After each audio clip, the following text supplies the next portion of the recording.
first to do my speech. But I just wanted to welcome everyone here, and great to see a whole member of the public here. That's awesome. So our department heads will be speaking about the operating budget for the 2019 financial plan, and so I don't have a whole lot more to say about that because all of our managers have everything to say about it, and so feel free to ask questions if there's anybody that has any concerns or questions. And now it is not a meeting, so you can have the open floor to be able to talk. Okay, well, welcome everybody. First thing we're going to do today is I'm just going to quickly review the budget schedule. Use the mic. That's good. And you want that on there. Oh, Otherwise it's going to crack. okay, yes. So the first thing we're going to do is just review the schedule, and then we'll move to the operating budgets, and then after we're done with the operating budgets, if we have time, we're going to just review the selections of the capital projects from last week. So today we're going to be reviewing the operations budgets. Next week we'll be looking at just recapping everything, revenue requirements, and then a draft financial plan. And we've left some time the week after in case we need another workshop if we don't get through everything. And then the rest of the dates are just the statute, the planned dates for implementation and first readings of the bylaw, etc. And so now, so next week we'll look at the grants, revenues, asset renewal requirements, and draft plan, and then of course utility rates. And I'm going to kick off with Daniel. IT. Daniel, would you like to hold questions till you take a break, or would you like to have Anytime, questions anytime? anytime, shoot them out. It's already open, Kevin, in the bar. I can't remember which one's which. So we'll deal with IT first, because the other one ties into the next phase of what Juliet has to discuss. So you make that full screen bottom right? Yeah, there we go. Perfect. So first off, I'm always trying to bring the focus back on how vast the fiber optic network actually is. Let's see if this works. Yeah, it goes all the way from the public works area down here. It spreads through downtown to go to the data center, goes to Hutton School all the way out here, and then it loops back along the river and through the Interflow property back to public works. There's a lot of other sites connected, including runs up to the lower reservoir, or for example at the very end of Donaldson to the electrical feeder back there. Just for council to understand, this is a large network that we're maintaining, and it's a joint partnership with the school district. So some of the locations that this services are listed up here. I'll make the presentation available afterwards for council to review. We added another site this year, which is the recovery center. So that means there's an extra network for Kevin and myself to maintain. We're also looking at possibly adding 2 new water and sewer sites in 2019. They were kind of listed for last year already, but those projects haven't happened thanks to the flood.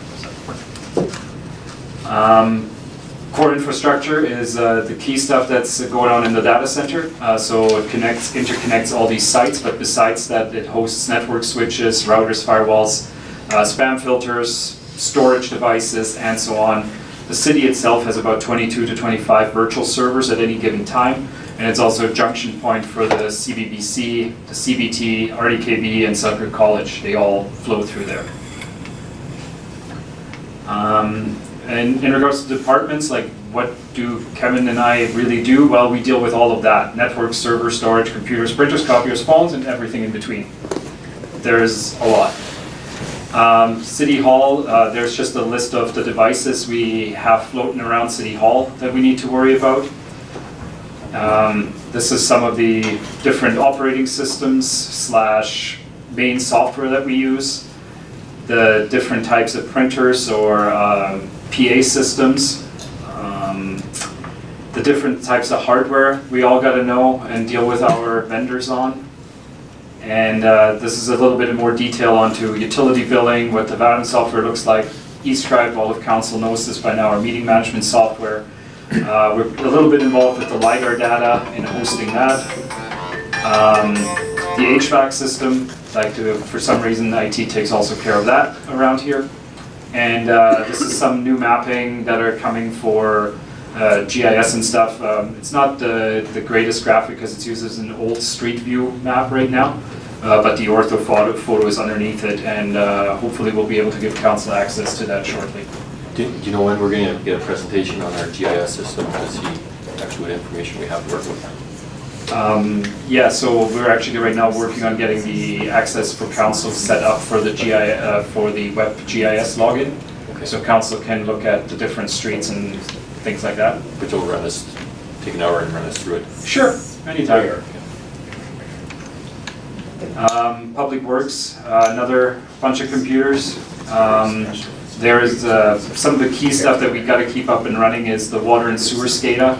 Now, I don't necessarily program the software. We program the computers, make sure they run, and they're redundant, and there's 2 copies of it, and so we take care of that, and they're backed up. But the engineers from Pika Engineering, I think, take care of most of the programming. There's also an electrical SCADA system. Now, Alex Love takes care of most of that in terms of programming, but again, we take care that the servers are up and running for that. On that note, who's going to program that new recloser? Alex will. WorkTex, another software we maintain, and then there's all sorts of other software that's happening now in Public Works, including Esri. That was a big conversion for our GIS from our previous GIS software to ArcGIS that Rosemary's working on. Fire Hall, yeah, they add another couple computers, and then we also have the recovery center right in that same area, which is a full new network, even though we only own one computer and one printer in there. The complexity of the network with having different groups from FIS, from the RDKB, and from the City of Grand Forks all working in the same network and trying to get them to use a joint SharePoint site is a little tricky, but we're getting there. So. On top of that, we also help out with the rotary Wi-Fi. We have a weather station through the school district that we get data from. And then we have 30 or so mobile devices, cell phones and iPads and stuff like that floating around that are Public Works or Fire Department and Public Works computers and city staff. What do you mean by rotary Wi-Fi? So there's a rotary Wi-Fi in town. There's 5 wireless access points throughout town. There's one in the campground and stuff, so we provide the tech support for it. Yeah, rotary the group, not the dog. Oh, Yeah. well, that's why.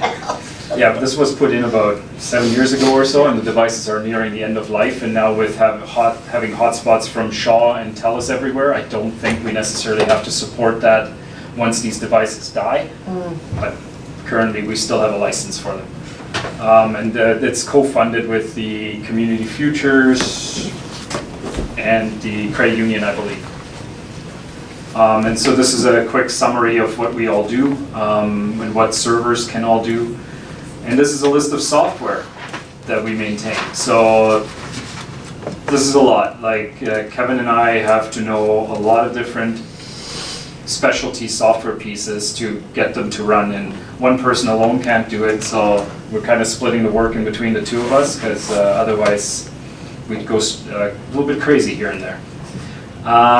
Finances, so that's where the interesting part is. Oops, forgot that.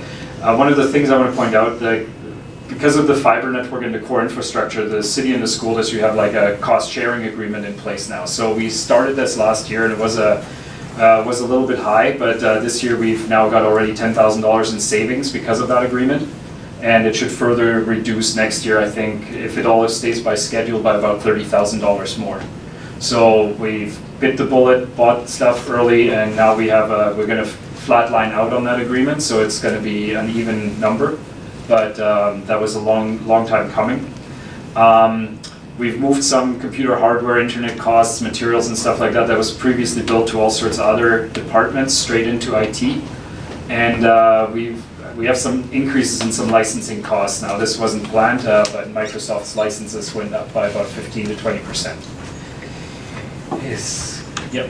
So as we go through this presentation, when we see total variance at the top, that's over and above what was asked for in Yeah. 2019? Yes, no, that's over and above for 2018. 2018? So, but for IT, that's a different thing because IT actually gets split out into all the other departments. So at the end, the IT department doesn't have any, that yes goes up, but the costs are allocated to all the departments. So you would see the increases or decreases as a part of their individual operational budget. Oh, okay, so this is, it's not. This is just a highlight of what's changing on the IT side.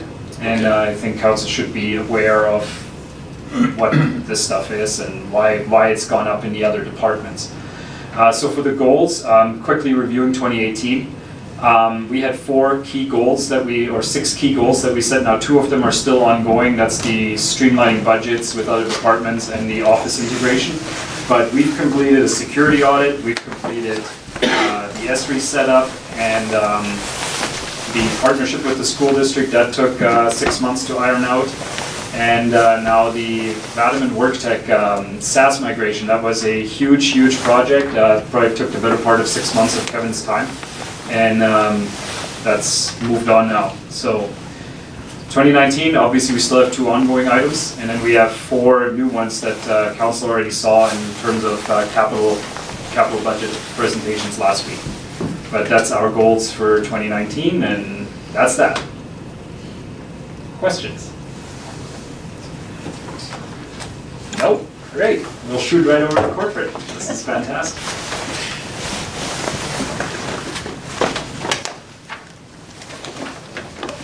All right.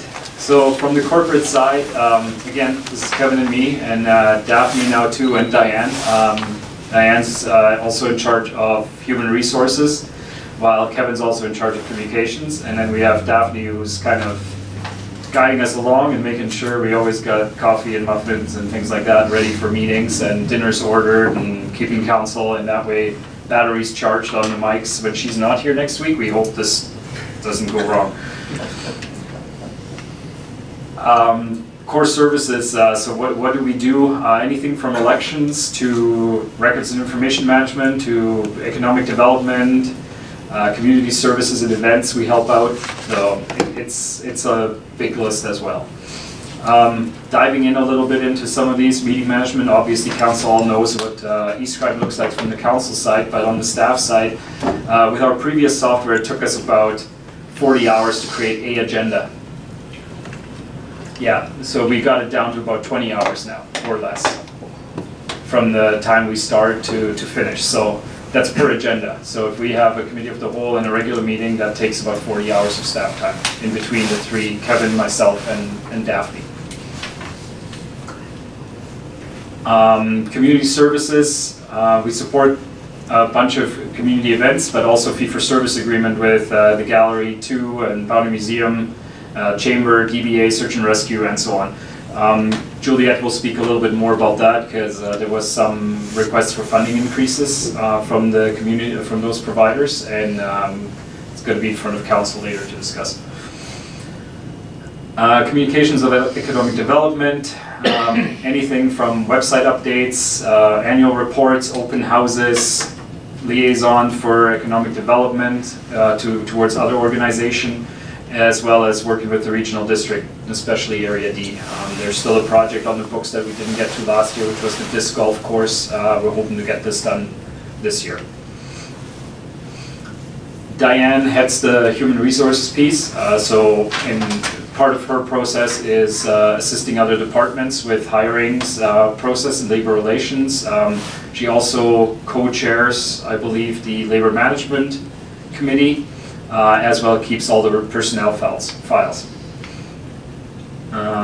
Besides that, here's a list of all sorts of other stuff we do. We help other departments with policies and bylaws, BC bid processes, contract management for our department, and we also got to keep a couple acts always in the back of our pocket to look up things on the fly, and that includes even the Freedom of Information Act or Community Charter, Local Government Act. But there's others. Dolores is better though with some of the other acts, so I go to her for help. Work plans. So this is kind of how Kevin and my time is split up. This is mine in particular. The unforeseen, that's attributed to, I would say, the flood and anything that comes out of nowhere that I kind of didn't have in my regular schedule of things to do. So information management is for me about 25% and corporate is 33%. But lately it's been more almost like 50-50 and none of the other stuff. We'll see where that goes. Kevin's is split about similar, a little bit more on the corporate side right now, but I have a feeling his communication will ramp up a little bit for next year. I quickly wanted to point out both Kevin and I had about 250 to 300 hours of overtime last year. I mentioned that in my presentation already before the holidays. And we're hoping to find some solutions to that. Projects. So a lot of this is ongoing stuff, so I can't really call them projects, but I still would like to list them. We're always working on policy and bylaw reviews. We are always working on maintaining websites and marketing materials. This is always there. It's just never a solid individual project unless it's a full-on website revamp. We're trying to review always our agreements and making sure there's more current terminology used. Yeah, it helps everybody. And now for this year, we're looking at the economic development program, and part of that is the sustainable investment, infrastructure investment planning, and we would support that through communications. In general, we want to ramp up our communications on this economic program to advertise to the public about implementing the new bylaws and policies that are going to be out there, and land use planning to entice some more development in the local area, depending on where those developments should happen. We're also going to oversee the Rural Dividend Fund grant that we've got. Diane wrote that grant last year, and it was $359,500, I think, that we're getting for that. So that's supposed to have a events coordinator, marketing coordinator, and a downtown revitalization plan. Have we got any money yet? Okay, so we're just going to be reviewing the actual EOIs and the RFPs, the expression of interest and the request for proposals for marketing, revitalization, and events manager. So we should hope to have those out to paper by next week. We're just doing a little cleanup on that. I have talked to Rural Dividend Fund, and my concern was that if we started with the funding right now and we don't have somebody in place, we're going to lose 1 or 2 months of funding. And so they've said it's all fine and dandy that once we get the hiring done, that then we start to put we can do the contract then, and then get the monies in, and then we're actually starting with somebody on the ground, and we're going to make use of the full 2 years. So we're not gonna get the money until we've got people in place, is that what I'm hearing? That's correct, yeah. Well, we don't want the money until we have people ready to Oh, go. I follow, okay, Yes, so, yes, so so it's- you want the once money the- and then yes. those We individuals have to, were okay. approved correct. for the grant, and we have the paperwork in hand. We could, in theory, sign it right now, but a We deal will has some been time. struck that we can delay it Oh, until perfect. we. Yeah. Okay, So we wanna get the could best probably bang get. for our buck. We're currently looking at, instead of, it should have started in November last year or December last year. Yeah. And it would have then basically been until December of 2020. Mhm. Well, and this way we may get into June 2021. yeah, oh, Right, good on so, you guys, yeah. good on you guys. Okay. So in all the numbers that we have in our package here, I don't see revenues. Revenues for, yeah, no. No, that's next week. Oh, okay, so this, Yeah, it's just easy with the operating and expenditure. okay. Okay, but we will see revenues on the different departments. Yes. Okay. So, quickly, I quickly want to highlight one of the programs that Kevin's working on right now. I started this stuff. We have a consultant helping us with, and Kevin's taken the program over now. So this is kind of how the Bermuda Triangle looked like. It's our end drive. It's still like that, and nobody can find anything. because there's no system to it. So we're moving towards this, which is structured to 14 top category folders. It's also accessible through the web, through the SharePoint site for staff. Then if you drill deeper, you get like definite coding information. So this is now a highlight of Dolores' department. It's, I think, the land administration. And if you get like further down, you would get to, this is for example, zoning amendment bylaws.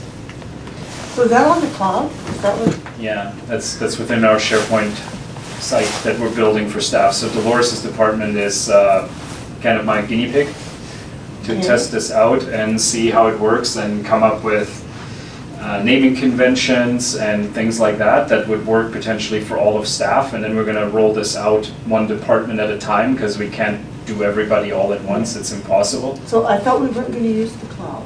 You weren't recommending that we use the cloud.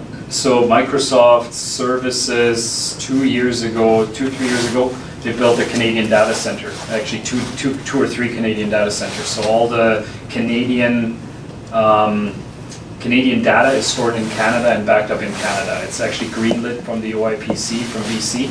Okay. So I didn't have any concerns. The school district's already on it for 4 years now already, or Okay. 3.5 So years. it's not being stored, it's not. Yeah, and they have even more stringent restrictions than we do, so once they were allowed on, I was like, okay, now we can make a plan to transition this. So your Outlook email nowadays is the same thing. We don't have any in-house servers anymore. They're all stored within Microsoft's cloud in Canada. Oh, okay. Yeah. So where are we gonna see the verbiage of timesheets are kept for 5 years? Comes next. Okay. Yeah.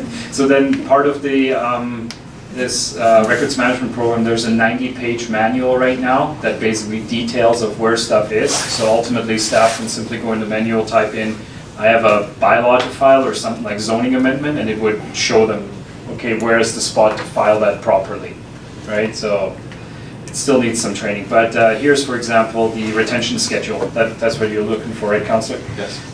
So I've signed off on the 3 retention schedules pertaining to Dolores' department.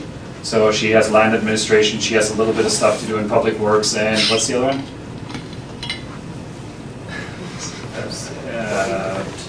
Planning, I think. No, land administration, engineering, Legal. and legal, yeah, some stuff.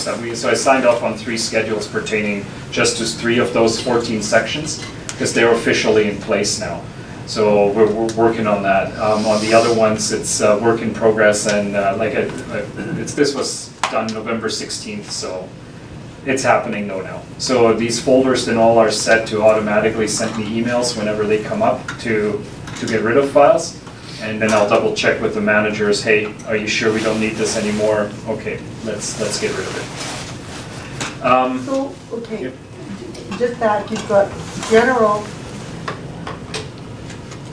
it's something destroyed and then something else was permanent. Yep, so the first folder here, Okay. so up here, this general, Yeah, is just basic stuff, right? End of calendar year is the retention trigger, and then the total for 3 years, basically, and then afterwards it will be destroyed. so what would be included in general? Well, just. Like, probably reference email, no, not even reference emails, like just, hey, I wanna inquire about such and such a property, right? So something basic Yeah. that doesn't have a permanent value. What goes, when you look at further down, so crown land, anything, any inquiry basically about crown land that has to, or that comes from the crown, that would be saved permanently. Or Okay. permit applications, right, they're permanent, they would not get destroyed, but anything general in that, so that would all be defined in here. So like if somebody was just phoning to inquire about the status of, or what the zoning was on a certain piece of land, Yeah, that won't stick that around. won't stick around, okay. No.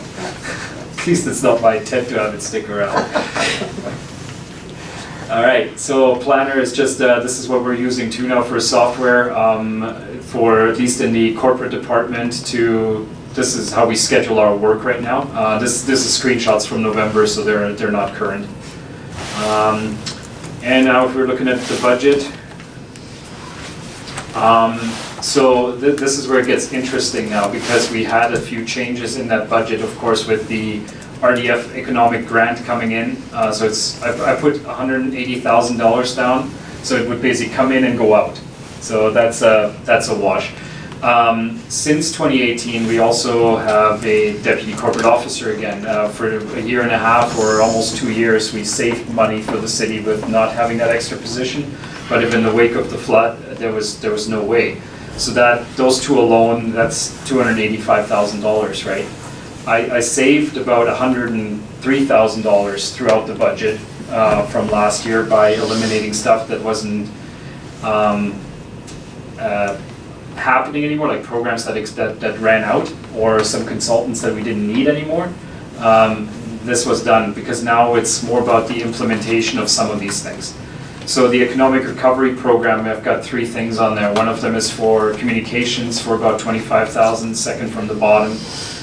We have the economic profile update for about $12,500. There's an economic profile as part of the RDF grant, but it's a regional one. So we were thinking of piggybacking onto this to basically add some value to the community itself instead of just the region. And then we have the bylaws, policies, tax incentives, and land use application planning that needs to happen for the economic recovery program to basically build some tax incentive zones or give tax exemptions or something like that. So those are the amounts that we unfolded in the economic recovery initiatives, and so that's where they show up. And we actually slashed them since Diane had some of these resolutions, the communications, for example, went down by about, because we bundled that in that resolution with the economic profile, we halved it. So it's only half of the amount than what originally was on that list. And then I'm hoping to do a partnership with development and planning next year for like a 2-year temporary position. So that would add about $45,000 to my budget. There is a need in between both of our departments with some of the records management and policies and procedures reviews and bylaw drafting and things like that, and especially with some of the economic recovery piece that would really fit well in between the two of us and maybe have a little techie background. So what's in there is just your portion from your department. Correct. So then, do you even have the same in hers? She already does. Yep. So And then this is to try to get the records management done. We've had the records management on the books for 4 years now. And it's just one of those things that it just, we try to get it done. I know that it was important for the previous council, and I'm sure as important for this council, for the transparency, the access to information, and that's what this person would do to make sure that they have this full dedication that the stuff's gonna get done and get it over with. So that's what that's for. all right. Was that it? Yeah, that was it. All right. Any questions? Come on, you guys, you're not getting involved. Yeah, I'm just wondering on that last one on special events, Yep. cost increase of $3,000. Is that much compared to how much is going into it and the amount of time that's being put in by staff? Well, In kind. So I'm actually hoping to reduce it, but currently because we don't have an events coordinator in place yet, part of that responsibility would actually fall into the events coordinator and marketing coordinator, and then I may not need it, and it could come back to council. But because nothing of that is finalized, with Community Futures was hosting all 3 events, and it was a nice clean contract last year. Right. We don't have the resources this year to do it. No. So it's with the Downtown Business Association and the Chamber at the moment. I think it's the Chamber is involved as well. Yeah, the Chamber is involved for Family Day, for example, right now. So the 3 to 4 events were Family Day, Canada Day, the Christmas light up, and the awards night. Yeah.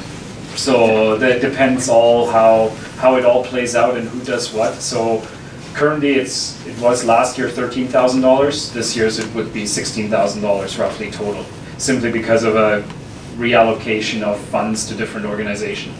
So in the 2 positions, economic development and special events, has it been decided where they're going to be housed? that are gonna be office? There's still some discussion in there, so we do have perhaps an opportunity to use our secondary meeting room to house one or two.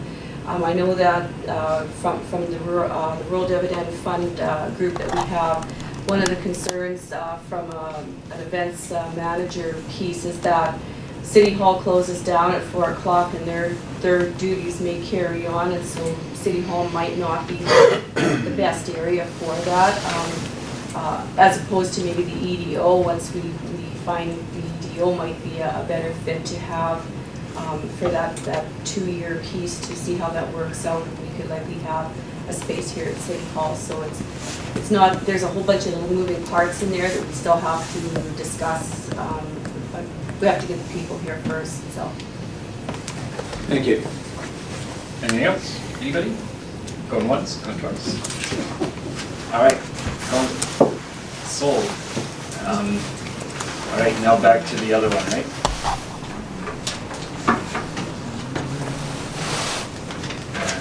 Fee-for-service stuff, so here we go.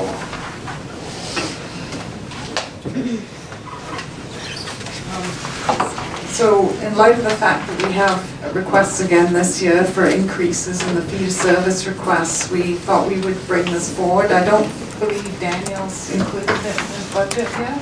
No, it's not included. So just the original amounts are already included in Daniel's budget, so, yeah, so we wanted to kind of get some direction as to whether to include these amounts or not.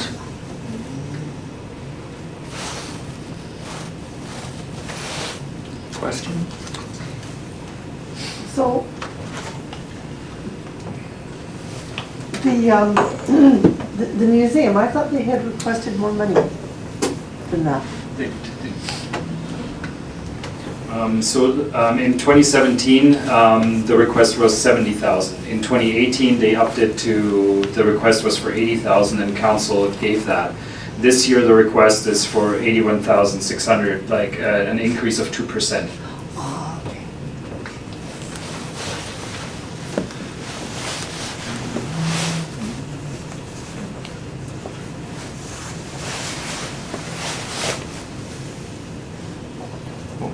Any That changes increase to the for regional 2%? district contributions there being looked at? I'm just wondering if there's shared cost on a number of these items.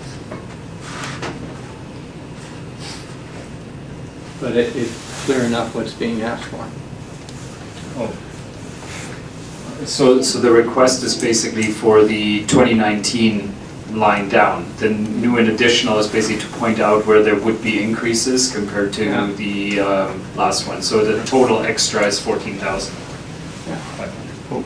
So the disc club, disc sports club, Yeah. that 5,900, has that already been expended, was that expended last year?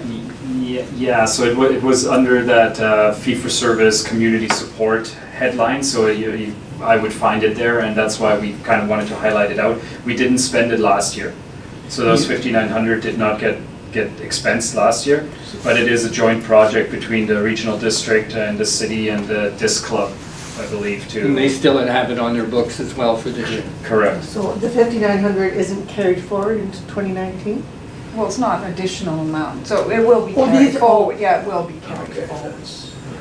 Okay, because that was, yeah, That's why we, yeah, that's why we put it on. so that, is that just an omission that it should have been on that? No, they haven't asked for it this year. Well, it would It's have not an just, additional request. yeah, it's not an additional. They haven't will be. asked for any money this year because it's the Okay. carry forward from last year. I was having a seniors moment, sorry. Where is it supposed to be located? Which, The disc? no, so it is within that same budget category. Community support fee for services kind of falls under one category, so we just wanted to highlight it, that it's gonna show up again, even though it was supposed to be a one-year project. So can you just clarify for me, so this is the first kick at it that we're seeing.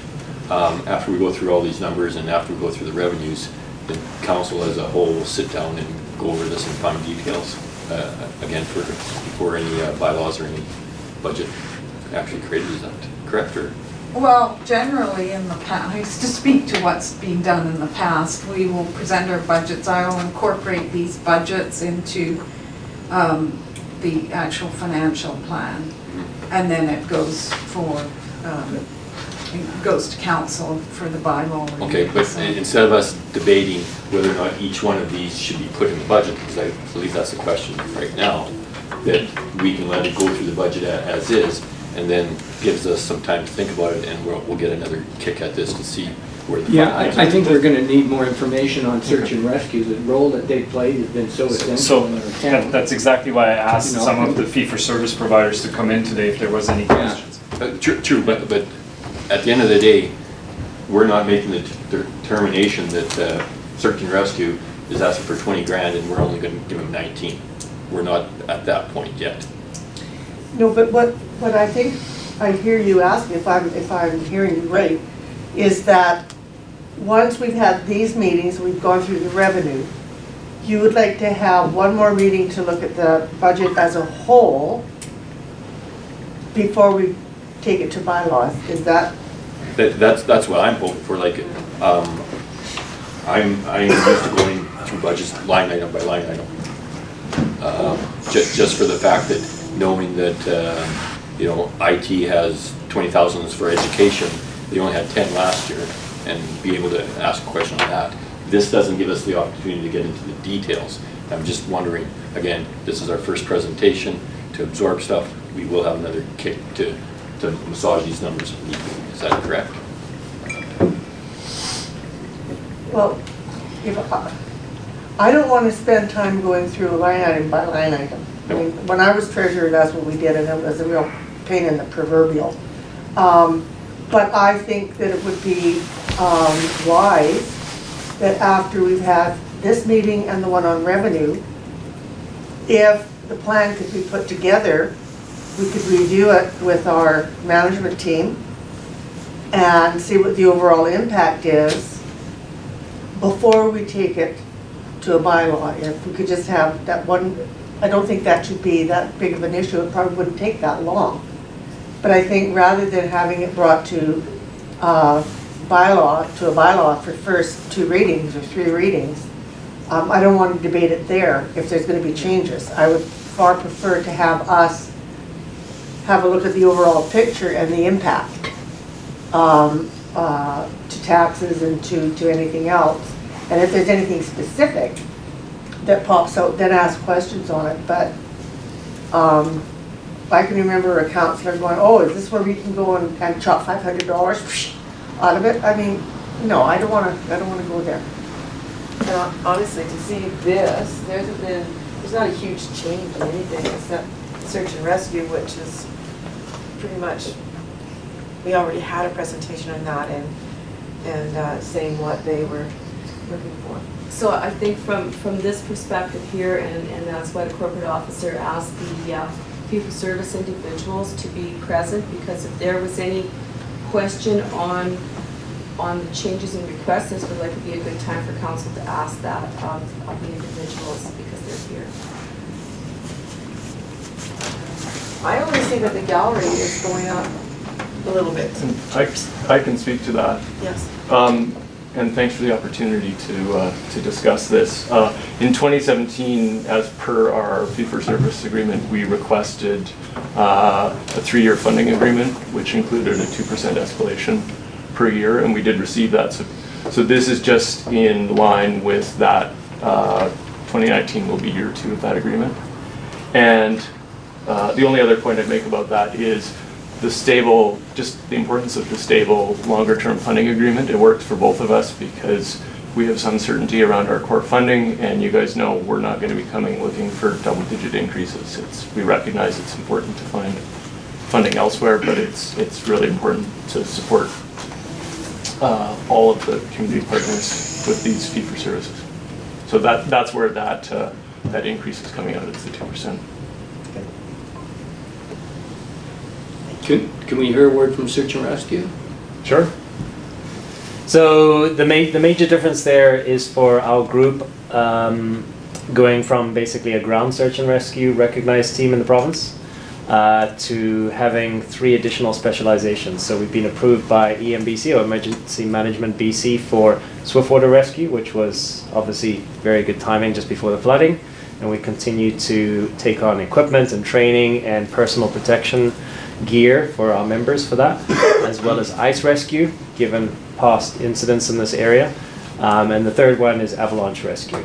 The reason for avalanche is because this is not a high incidence of avalanches, but there's lots of winter terrain. There have been avalanche fatalities here in the past.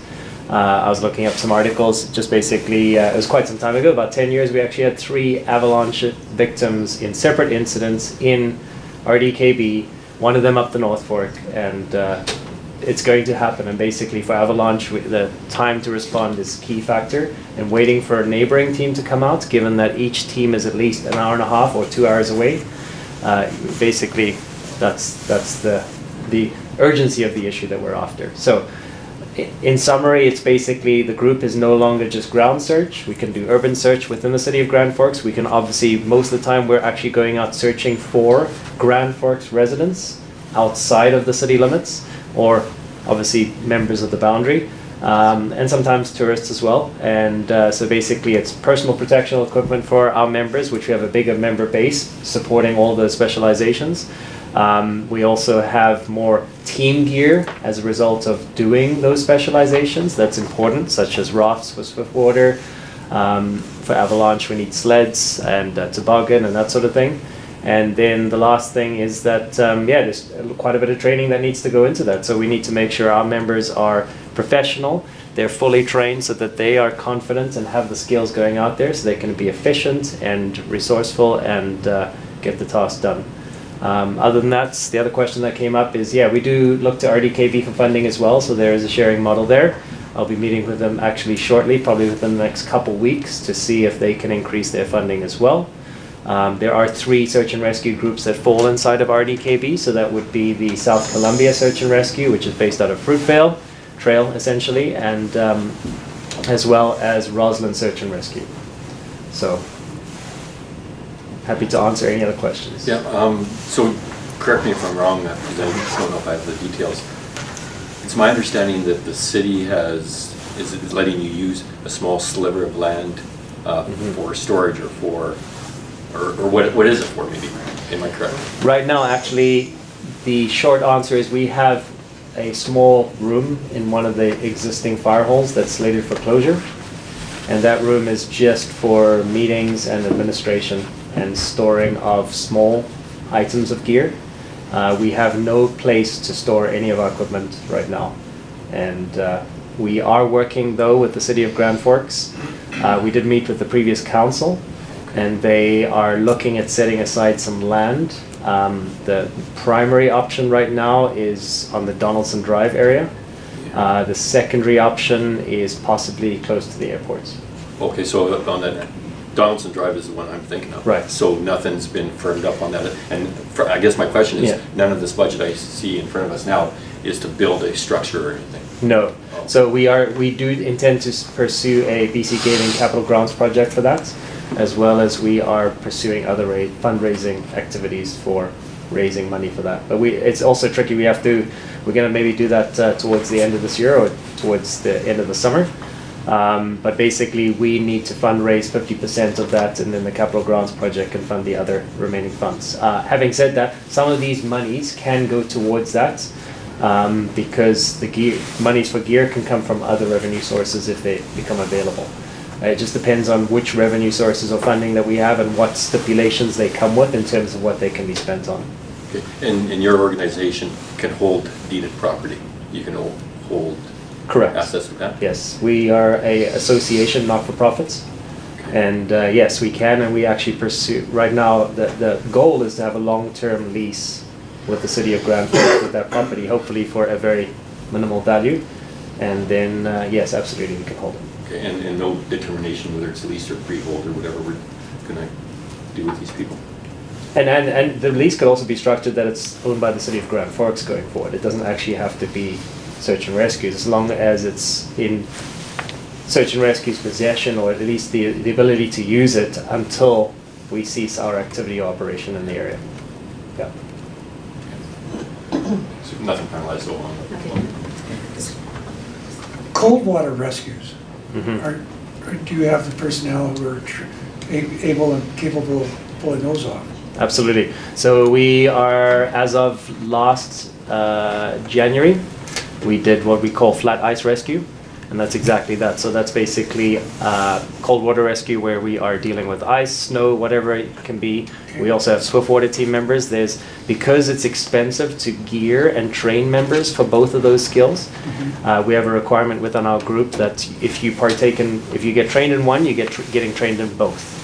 And so that way it's a better use of funds and time. But yeah, basically we have right now 7 members that are fully certified as ice rescue technicians or cold water rescue technicians. And are they equipped? Correct, absolutely. So we wouldn't be allowed to practice if we weren't fully equipped. The province would revoke our certification. One quick question to the museum. Yes. $1,600? That's the same thing, that's that 2% COLA increase to keep up with the cost of living. Same thing as what the art gallery had for 3 years. So we asked for that $10,000 increase to catch up. So we actually don't want to have to do that every 5 to 10 years to ask for that type of increase. Yeah, it's too much out of the budget to ask for $10,000. But the 2,000, we thought if we get the 2% every year, then that would eliminate the bigger increases down the road. Okay. And you're doing more to raise your own funding too, I think. Yes. Rather than Yes. just by donation, you're We charging a have fee an now? administration cost, yes. Good. Excellent.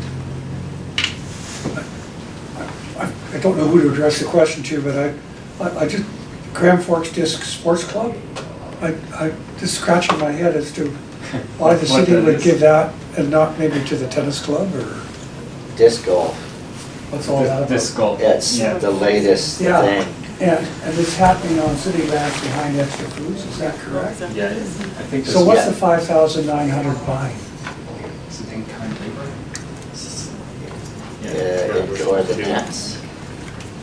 We're supposed to set up, it's actually, has a tee-off box that you go into a net, so you Yes. throw the disc down there, so I think some of the money was for constructing these tee-off boxes. The course is already laid out, and they've done a bunch of brushing in that, but it's kind of finishing off some of the finishing touches for the golf course up there. Okay, and so this is behind Extra Food, I'm correct Yes. in saying that? Okay, and, all right, but the request is not for another 5,900 this year? No, it's a carry It was a forward. one-time. Yeah. I believe you could watch a previous city council from last year and see the presentation and why they're asking for what they're asking, because they came before council. Okay, I was just at a Frisbee golf course at Baldy, and there wasn't a lot of capital involved. Everybody brought their own Frisbee and tried to hit a marked tree. That was it. That's sort of what they're planning to do here. It's a family, something a Yeah. family can get out and do together. But a proper one has a receiving basket, Yeah. so a chain basket that the discs roll into. Okay. And the Area D director, this is one of the projects that he was endorsing, and I think he put a bunch of money into it. Okay, I understand it. I'll have to go walk it. Do I have to take my own Frisbee? I can't remember if You can stop at the dog park and get one. Take a Frisbee. Might have to wrestle. Because I think they have to be a certain size or something too, don't they, to fit through? No, there's, there we're special? way off track, but there's professional ones. Oh, okay. It's like, you know, the guys that buy their own pool cues and stuff, Yeah. they can buy their fancy discs, or you could just get the free one that came with the dog food. And you have to watch when you're walking through the trees and those things are flying because you don't know what they are. You're not supposed to put razors in them. Well, hey, I didn't know what's going on. Okay. Thank you for answering my many questions. Get them under control, Daniel. All right, we're done. Next topic. I think at this time, we'll maybe give people an opportunity to excuse themselves if they have other Unless you want to stay. things, because, yeah. this is You guys want to stay? It's good, fun. Now the good stuff's coming. What is this? Thank you. Thank you very much. We're hanging out.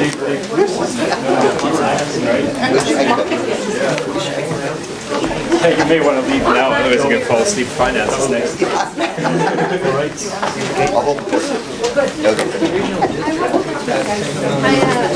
Thanks for coming. Oh, yeah, coming out again. Yeah, I don't know why.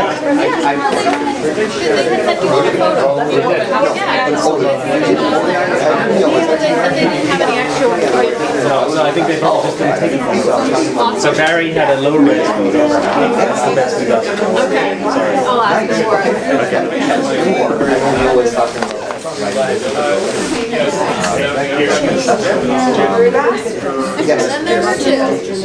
That's awesome, awesome. I did, yeah.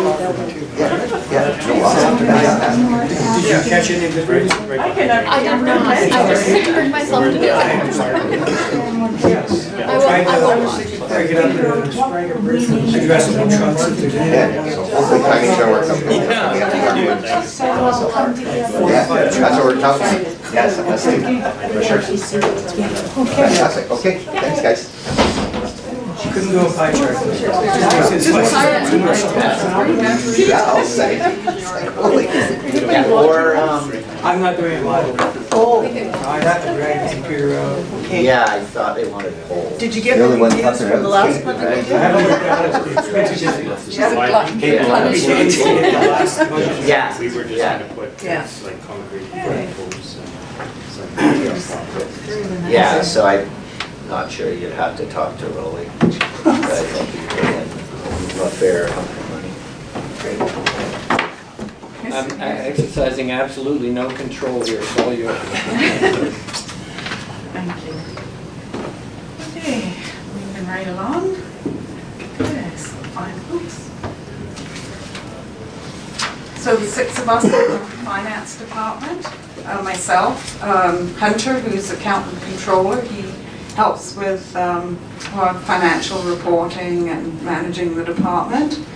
And we have three who basically deal with customers at the front. That's Charlene, who looks after taxes and the cemetery, covers the front in terms of payment processing, etc. Sherry, who looks after utilities, and Nina, who does the reception and cashiering. And then Diana is payments clerk, does payroll and accounts payable. So some of our key functions are obviously legislative and internal financial reporting, preparation of the financial plan and budget, managing the audit, grant expenditure reporting, and of course revenue and accounts receivable, billing and collection, cemetery administration, look after insurance and claims through the MIA and all the fleet insurance, property insurance, and then of course payroll and accounts payable and reception. Some of our plans for this year are have a series of bylaws and policies that are 80 to 90 some % complete. So just would like to get those completed this year. I'd like to implement a new customer billing bylaw, take the billing amounts of billing pieces out of the regulatory bylaws and just have one that covers every utility. So some of them are a little bit inconsistent, I guess is the word. And then I have revisions to tangible capital assets policy and purchasing.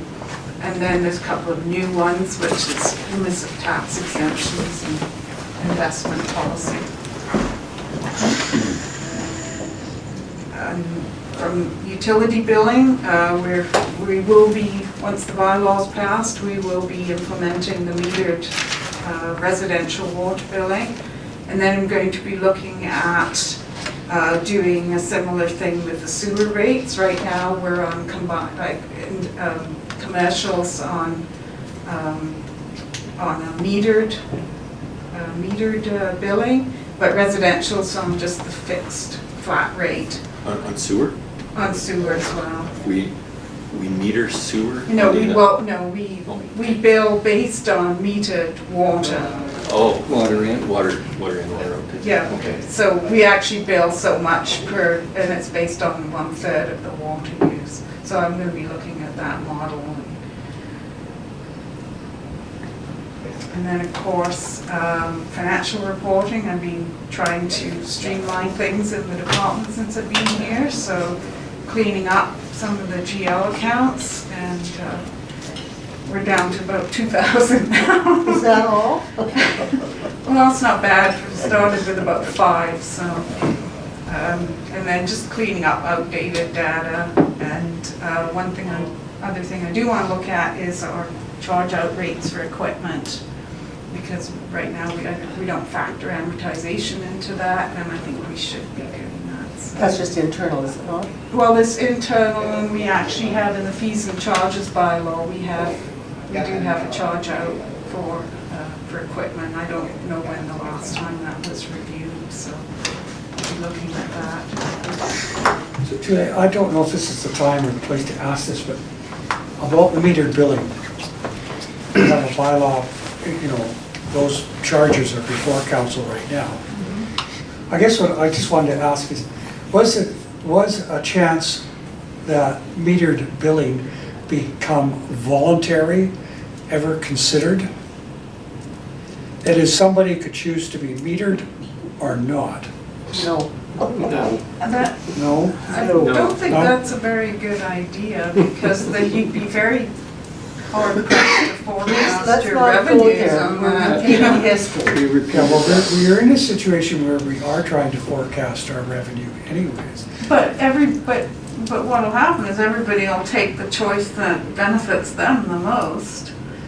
Yeah. Manageable. The metered rates are intended to reduce consumption and to conserve. I understand, okay. Here we are. And If you had a voluntary rate, and the people who took the metered rate, paid the meter rate, and then whatever was extraneous to their costs, that is, would fall to the unmetered, and they would pay the flat rate for whatever money was left over.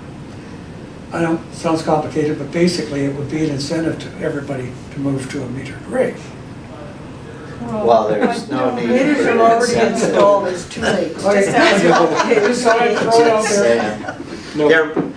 There was a discussion at one time about that, and we looked at, okay, here's your metered rate. If you did want to retain a flat rate, here's where you are now, it's probably going to be here, right?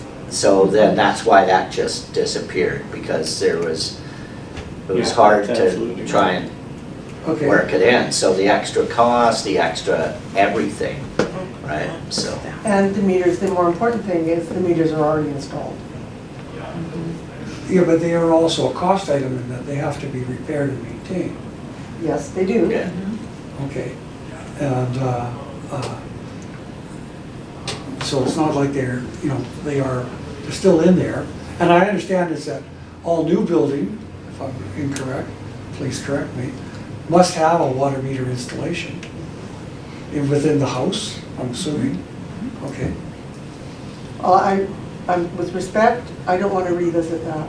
Yeah, okay, just thought I just think it makes It's your it creative mind looking at other solutions, Chris, we know. Well, I know, it is, it's a difficult decision for, and has been, and the ship of state has come a crop on those rocks hard. My 6 ship. So I guess it's best not to look back. Leave it be. Les has something. Essentially, I want to hammer that coffin shut. You're talking about an exercise in social engineering that most people won't get. They won't understand what you're saying. But what they'll get is that you're saying that why, the meters are kind of like an optional thing, so then they'll revisit the decision to put them in. And then they'll just basically drag that whole thing back into the oven and heat it up again. And do we really want to do that to our community? Do you really want to have that happen to you? I mean, no. Is this a diversionary I'm tactic? just sorry, I missed it all, I guess. Is this a good time to talk work tech? And who's going to give us an update on where we are with work tech and charging numbers and work order flows and charge out rates? If you want. It's council's wish, sure. So with work tech, we. Do you want me to explain what work tech is? Sure. I'm gonna stick into the mic there. All right, so WorkTech was an asset management software program that was designed to link with our VADM financial software within the municipality so that we could track different projects and get more up-to-date or real-time cost analysis on particular projects that we were doing. That purchase when? I'm gonna say 2014. Yeah. 14, I think. So I've been through various managers, various different trials, and I think even the company has gone through some changes on their side of things. 3 different owners. Yeah. So is the bottom line we're throwing it out? Bottom line is we stopped using it at Public Works or Outside Works. We switched to the Esri GIS software, and it has a lot of the functions that we were trying to get out of WorkTech. So we're going down that road. To the original decision for WorkTech. So I was there for the original decision, the WorkTech program, and the decision came down to the fact that it integrated with VADM, which is our financial management system. So there are GIS-centric asset management systems, and then there are financial-centric asset management systems, and WorkTech is a financial-centric asset management system. David's right. Esri products and GIS this particular GIS product does have an asset management component as well, but at the time it didn't integrate with VADM. But the Esri GIS software does integrate with WorkTech and VADM. So we just got Esri. At the time, we did not have Esri as our GIS platform. We did finally get it. And so this project realistically probably needs somebody and needed somebody right from the start, probably 6 months full-time thrown at it. But as David said, it's been bounced around from manager to manager, being managed off the side of desks because there was never really a full position asserted to the program. So, and like I said, it's changed a couple of times. The owners of the program have changed a couple of times. We did not have the GIS software at the time, we do now. So there is potential, and it integrates, it's supposed to be plug and play, as I understand. It's like a plug and play integration with WorkTech, which we did not have with the previous GIS system that we had. So we're potentially kind of starting again in terms of the integration with the GIS with having the Esri product now. Okay, so is staff still doing 2 timesheets? No. Okay. So what I'm hoping I'm hearing is you have a system in place for 2019 that will actually get us a project cost, right? Applications to labor, to material, to completion of project, that we actually know what we're spending on the project. Is that correct? We think we're going to be much further ahead with Esri and with our financial tracking through VADM, but separately, not integrated together, that we can come up with something that's more streamlined, more efficient than trying to go through WorkTech. I'll just voice my concern, because I don't know if I heard what I was hoping to, is at some point in time, especially with some of the things that has been asked for here, is for us to compare in-house staff doing a project as opposed to out-house. No, we covered the sewer. Or no, sewer. The contractor doing the work, we're gonna have to know those total project costs either way, so hopefully we get to a point where we can make that, have the correct numbers to make those decisions. Well, you wouldn't necessarily have had that any difference in using WorkTech than what using just Vatum alone and getting you that information.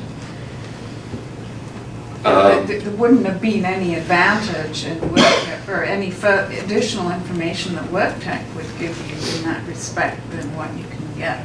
Yeah, and I don't know what WorkTech was supposed to do for us other than, for me personally, it was doing 2 timesheets and different coding, which really didn't make sense to me. But so as long as we're moving on to, at some point in time, we can get a total cost for a project, so that we can compare in-house staff and out-house staff.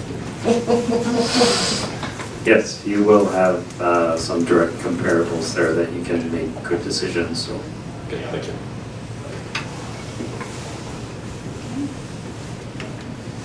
And then this is finance's budget, so I've tried to cut as much as I can, so I've got it down about $10,000 from the 2018 budget. And just I just want to point out, when you're looking at these draft budgets, the numbers for 2018 are still quite preliminary because not all the entries have been done for year end yet, so. There's still some, especially in the payroll, because there's still some accruals to do. What's the chance of getting 2016 numbers when we're doing these comparisons? What's the chance of getting them? Well, let's put it this way, to me. Ask nicely. Okay, 2018 is a write-off. Like, that doesn't give me much comparison on this stuff, because 2018 was hopefully a different year. So 2 years history would be great for me, and I would just say 2016, 2017. So. Yeah, there's some things that we need to bear in mind too, that in 2019 we're hit with that new employer health tax. Mm-hmm. And so we're paying that in addition to still paying for MSP premiums. So that's quite, I don't have the exact numbers, but that's quite an impact in total. So it's 1.95% of payroll. Okay, and next we have Mr.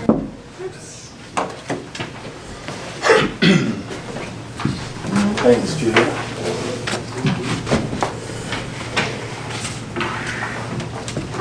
Good afternoon. Thanks for your time. If anyone's got any questions, please just scream them out. This is the, I'm not loud enough. This is the real quick presentation of the Building Inspection Bylaw Services Department. I say quick because, well, it's just not as detailed as most of the others. Basically, the way I look at it is we are, well, and when I say we, I should say I, primarily. We are the boots on the ground from the City Hall. Obviously, we review construction documents, we issue permits, we field bylaw complaints. That's an important part of what this department does. However, getting around the city, ensuring safe construction, assisting with development dreams, and resolving bylaw issues is truly the main component of this position. Somehow that photograph of the boots there obscured my presentation, so I'm not exactly sure how I concluded that sentence, but You did a fine job. Resolving bylaw issues through force and There was some brilliant language there. Oh, okay. Someone's playing with my presentation. Oh, there we go. Okay. Oh, real focus. Oh, I should be reading that. Yeah, it does it sometimes. Resolving bylaw issues is a real focus. What I'm getting at here is we're that vehicle on the street from City Hall that's going from house to house to house and listening to people and trying to make them feel a little better. We're the colored vehicle. We're not the white vehicle like operations where they're turning water on and off. Basically, last year, obviously, it was quite bizarre. We had 210 building permits issued, close to $10 million of total construction. Generally, I think on average for about the last 10 years, we issued about 45 building permits a year. I think the first year I was here, we were up to 93. Last year it was 210. You don't have to read all that data. I think what's interesting there is there were 12 new residential units that were constructed. I believe the year past we had 20. And obviously, most importantly, the very bottom line, 113 permits were issued to repair flood damage. We don't anticipate that every year, do we? And clearly last year was so related to the flooding event as it was for everyone, I'm sure. Anyway, just a couple points here. Very clear it was a massive event. It would take some time to understand. It was also very clear that victims would be displaced for a considerable length of time. Within a matter of weeks and researching all that was available, and there really isn't much, building permits were being issued free of charge, encouraging property owners to commence repairs. Most did, but others were resigned to their loss, unfortunately. About 15 homes were damaged beyond repair, and there's still more to come next. I don't know what's behind my photograph. It doesn't matter, Kevin, I'll wing it. In the next few months. Needless to say, obviously, in 2019, we'll be continuing down that road of building repairs. Moving forward from the building inspection side of things, 2019 will see the introduction of the city's new building bylaw with MIA-sanctioned language aimed exclusively for smaller municipalities with limited resources. MIA, our Municipal Insurance Association, indicates that the model bylaw should be ready this spring. This obviously is also a very good opportunity to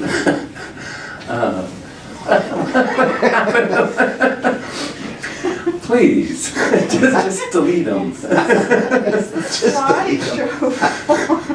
It's also a really good opportunity to review our processes and in particular our fees, which are based on estimated construction value. It is clear that our estimates are considerably out of date. What this means, I wouldn't suggest we revisit the bylaw and instigate a fee change in the bylaw. Rather, we look at our procedures for estimating construction value and make sure that those procedures reflect reality. The end result of doing that is essentially the same. The permit fees ultimately will be increased, but without a bylaw amendment. It's a process amendment which needs to be revisited. And we'll talk more about that as the year progresses. So Dave, who does the estimate of the cost? Councillor, those, the estimates for construction value, let's just say for a typical single-family house or even for a garage, have been documented by the regional district and looks like about a decade ago.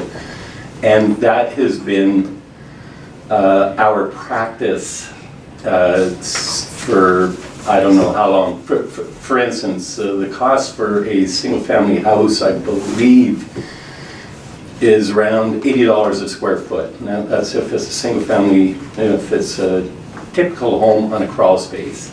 The reality is, if you'd be hard-pressed to build a garage for $50 a square foot. Those were just numbers which were given to me, which, quite frankly, need to be revisited.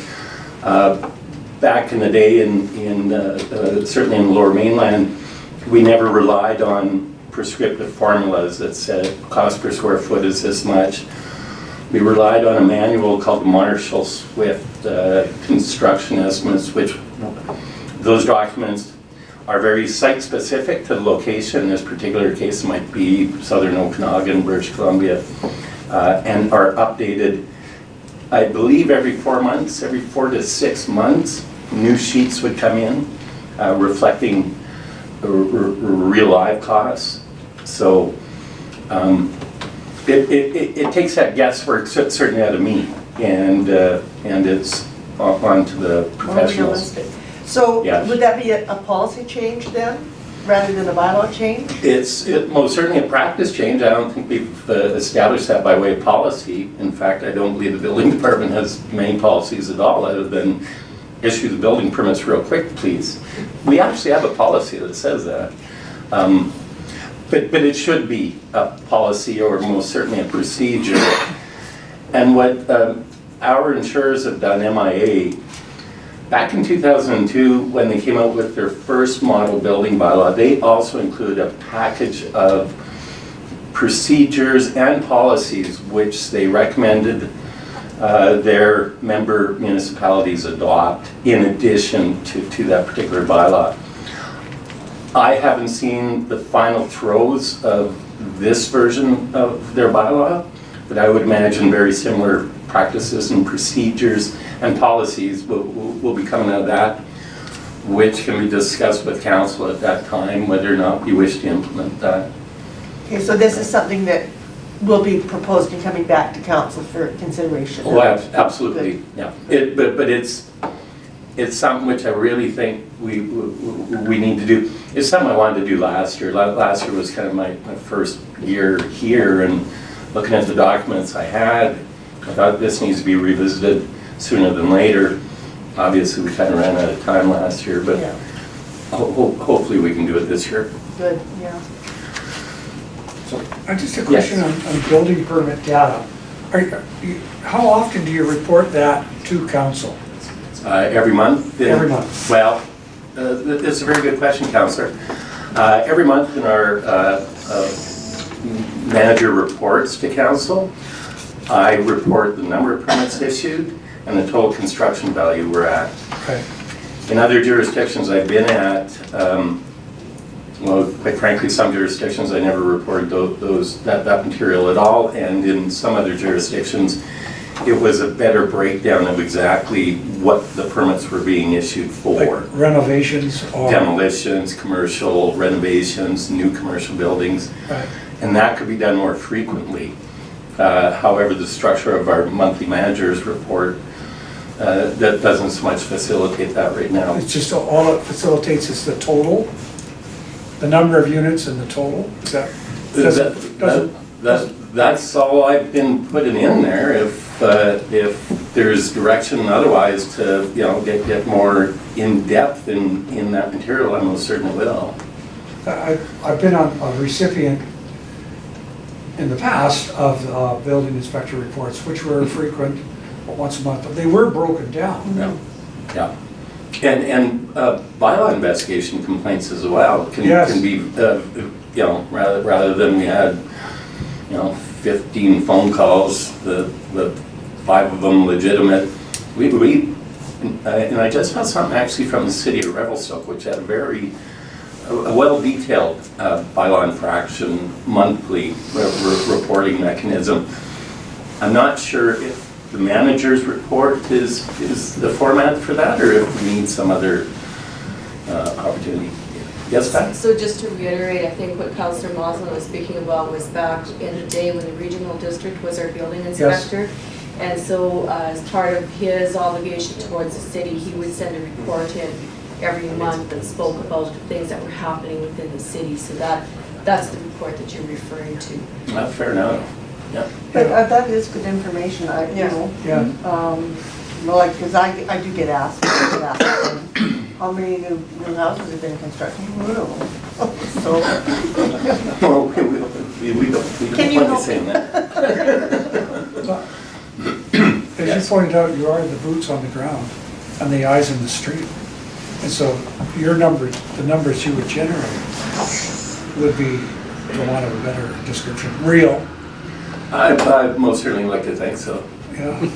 Although of interest, what I'm reporting on is 213 building permit applications received last year. 2 of those applications I've yet to actually issue building permits for, Okay. so you have to be somewhat careful. Dave, Yes, Councillor? where's your building permit fees listed?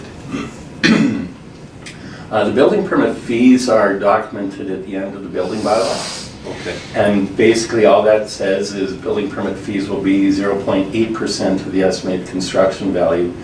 Somewhere buried in that bylaw is a language to the effect that where, you see, for instance, if you were to come see me and said, I want to build a new house and it's only going to cost me $40,000 to build it, we need a certain mental attitude within that bylaw to be able to assess a realistic construction value.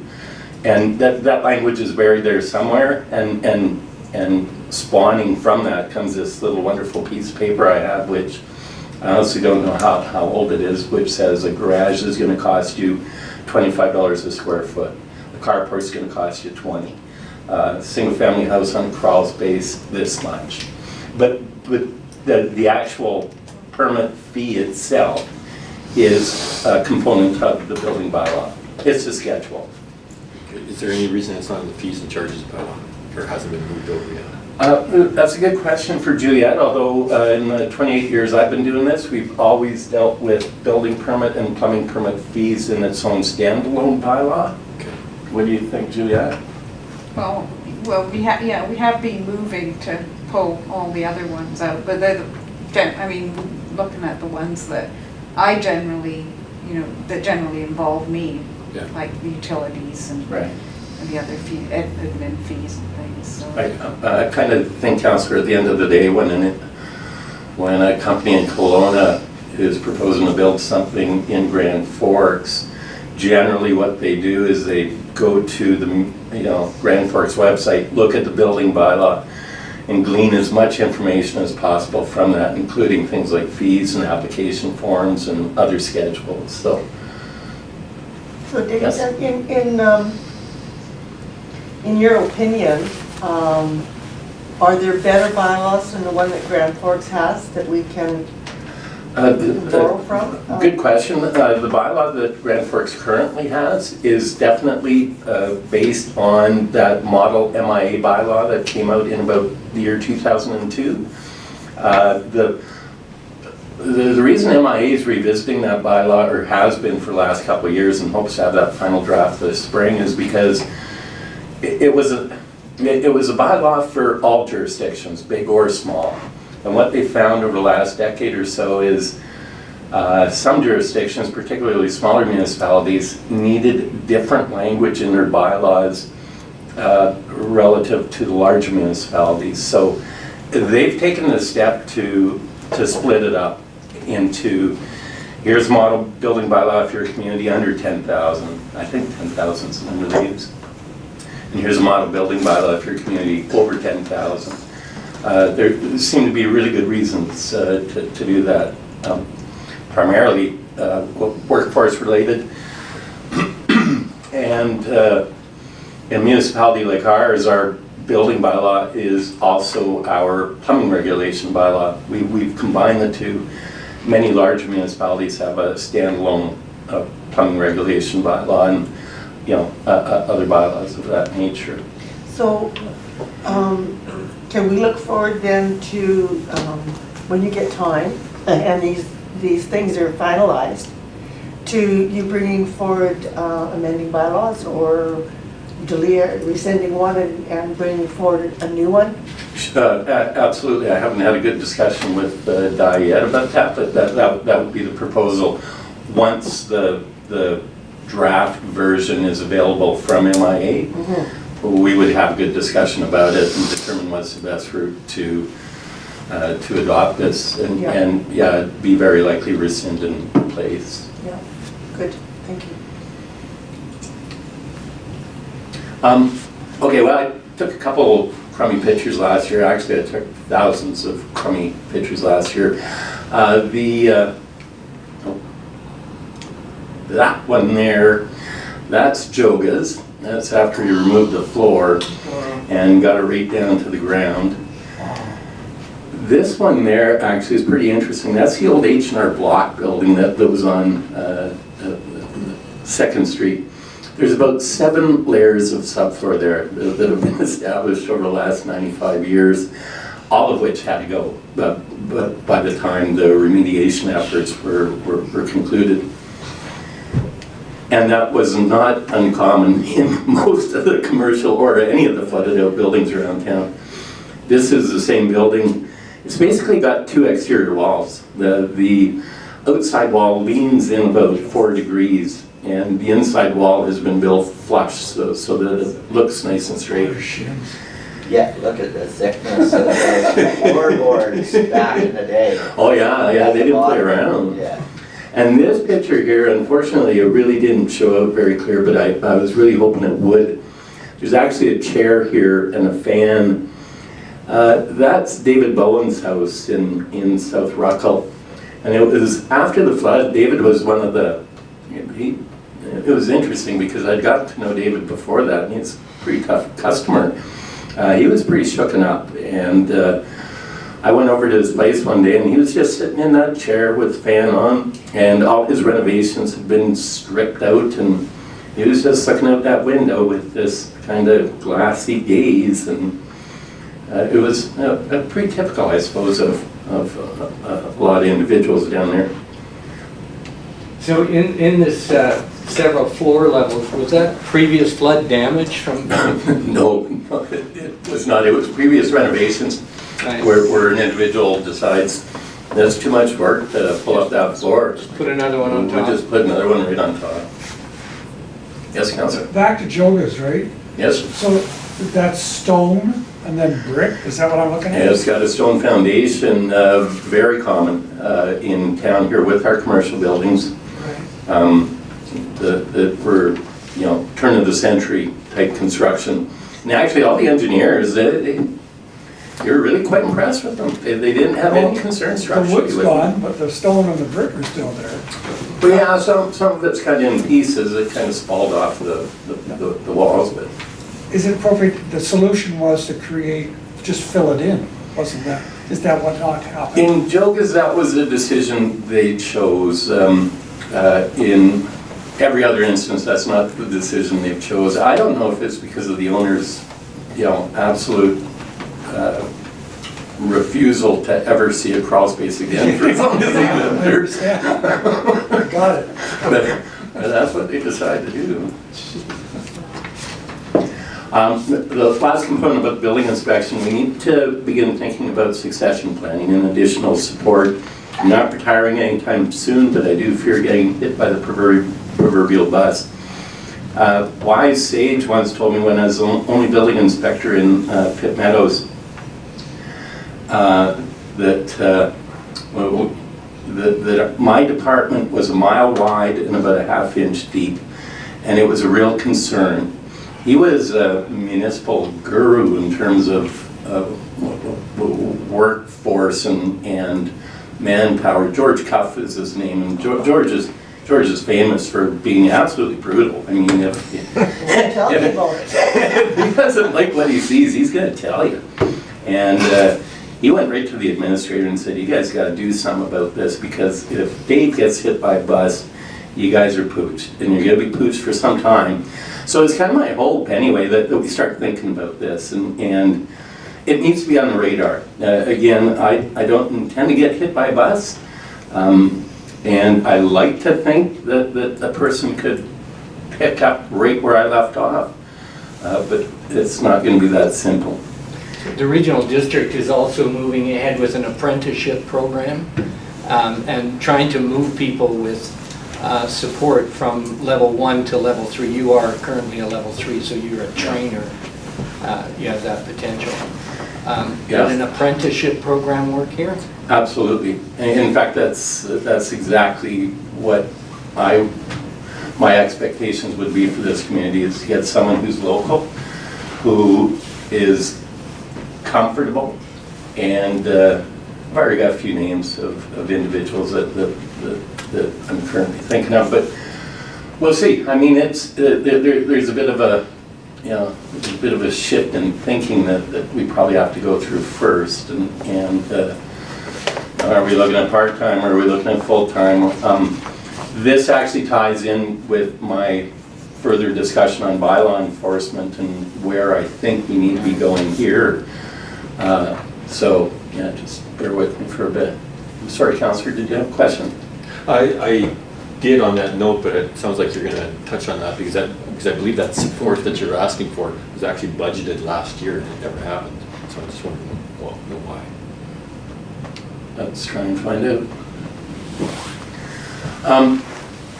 What was budgeted last year was 1.83 FTEs, full-time full-time equivalents.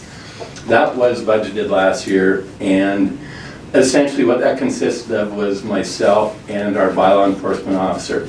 It became fairly clear that the amount of bylaw enforcement activity that was occurring versus other necessary activity was something that we really need to revisit, and you'll see as I move forward here. Basically what you're seeing now is a budget based on 1.0 FTE. That would be myself, with a small component in there for possible support nearing the end of the year. We'll see what happens. And that's why you're going to see the numbers really quite a variance from what they were last year. Any comments, Julia? No, I just would point out that what you're talking about is between building inspection and the bylaw budget. Yeah. You kind of have to look at them. So we had an employee in for a conjunction. portion of the year. For Bylaw enforcement. 8/10 of the year, yeah, basically, or 3/4 of the year, better than that. Yes. This department went through a huge transformation last year with the splitting off of security services. And I understand that we're looking at now building inspection and bylaw enforcement, but there's still security. Well, I think if you bear with me, you'll kind of see where we're going here. Because, yeah, I know exactly what you're saying, and it's a service that I don't believe we can do without. Anyway, just a bit of history here. Was a building inspector, also the bylaw officer. Issuing building permits and doing inspections is a city bylaw requirement, so we are already bylaw officers and we're pretty good problem solvers. And because we're already out there inspecting, we might as well investigate the other bylaw issues that folks face from time to time. And I see a slide is obscured, but nevertheless, I'll wing it. Unsightly properties, offending noises, deer feeding, inappropriate parking, they're the most common of legitimate bylaw issues that we deal with. I started, I guess it was in the early 90s up in the Yukon and in rural Yukon. Spent a lot of time in central BC in a small building inspection office, and obviously down in Lower Mainland. Every one of those positions was titled building official / bylaw enforcement officer. It's not an uncommon position in smaller municipalities. It's very uncommon in large municipalities where you have whole dedicated, teams to those. So in smaller municipalities, like Grand Forks, that's exactly what you need is bylaw enforcement / building official. We are the boots on the ground at the end of the day, and we're already dealing with bylaws, so we might as well deal with some guy feeding an apple to a deer, if council chooses. Actually, what's interesting, that photograph on the bottom right side of this slide is an individual looking at a structure. That's a bit of both. It's a bit of a bylaw issue and a building issue. Graham from PharmaSave last year had these containers, and before the flood last year, we had this brilliant idea of cleaning up our downtown. All those containers that you see, as much as our fire chief hates them, can be quite sanctioned if the containers are properly vented, if the contents are known. And however, containers in our downtown area, while they are a building, and you most certainly can get a building permit for them, you also need a development permit when you're in the development permit area.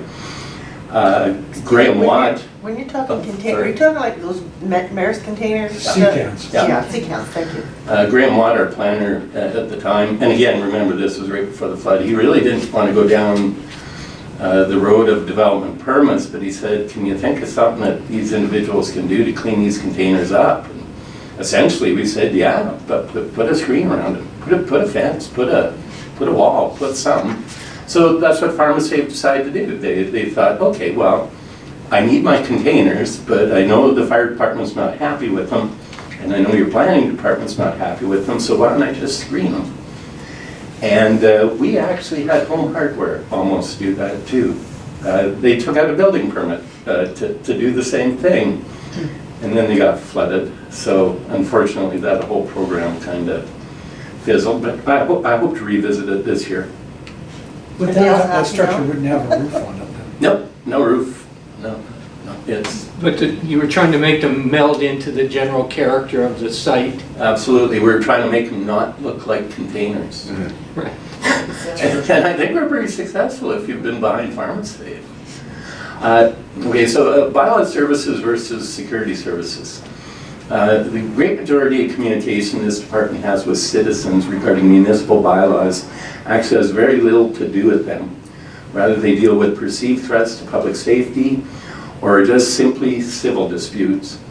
Real bylaw infractions, such as occupying structures without permission, removing vehicles on city property, and removing debris on private property, rarely pose an imminent threat to general public.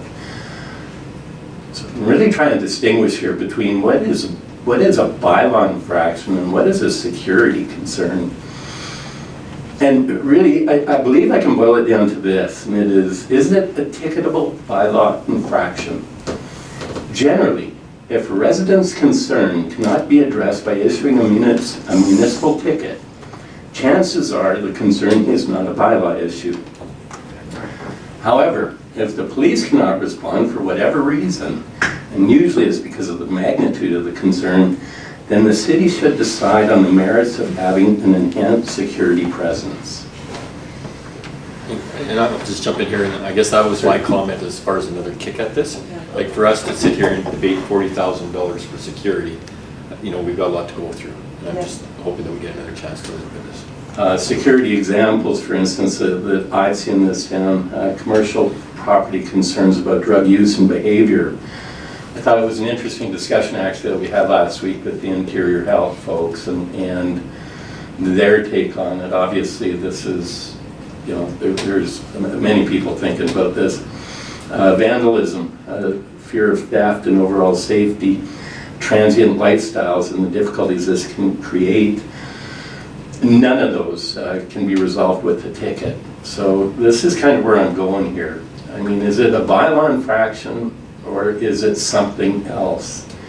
And I dare say 80% of the phone calls and complaints and the pieces of paper I got last year and the year before were you could not resolve with a ticket.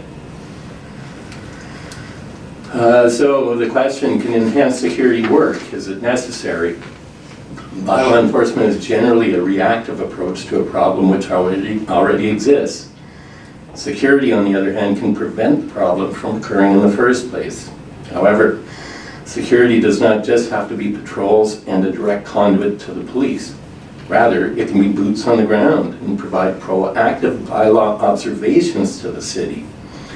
I believe our shift in this direction over the past 6 months has proven to be quite successful, and I've certainly heard no complaints.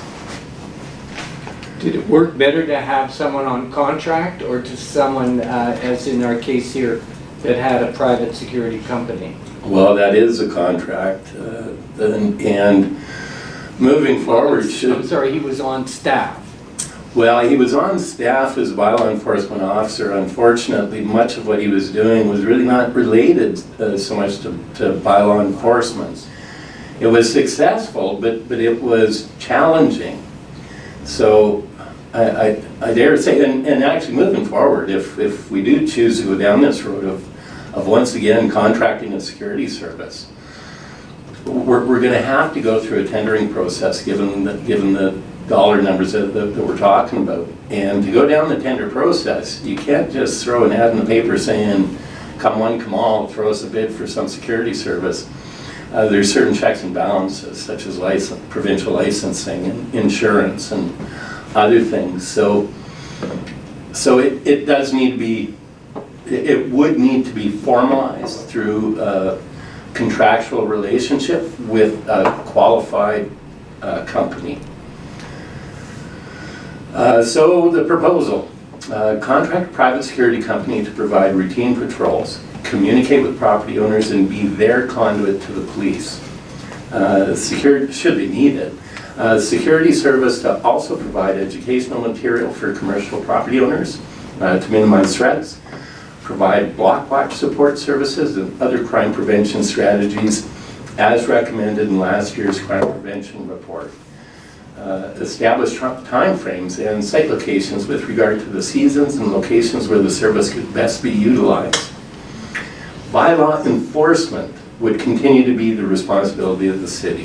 That would be writing tickets, taking people to court, taking people to council to resolve issues.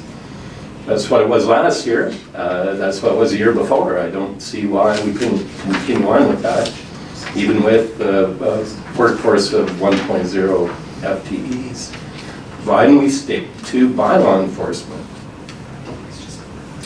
A couple of the kind of quasi-bylaw issues we had last year and security issues, obviously block watch is, I think it's taken off fairly good. It seems to be pretty well received. We also had an individual who decided to plug a wood stove in the side of his garage and possibly rent it out, and that created some concerns for our fire department, amongst others. We managed to get that resolved, unfortunately.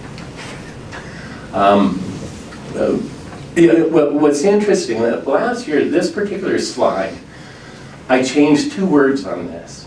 The first line where it says community safety can be an important security service function, actually I only changed 1 word. Last year it said community safety can be an important bylaw service function. But really after the whole year of kind of analyzing what are bylaw infractions and what is a security concern, I think it's, you just change the word to security. Something like special event attendance, city campground and tourist support, RCMP support, last year flood damage support, block watch, security details, assistance for our operations department, crime prevention strategies. None of those are items which the municipality has bylaws about. So there is this other component called protective services, which I don't think is a bad thing to continue with. Anyway, the 2019 major plans, obviously new bylaw development, including the possible second-hand dealers and abandoned building bylaws and updated building bylaw. Continue to lead the municipal block watch initiative.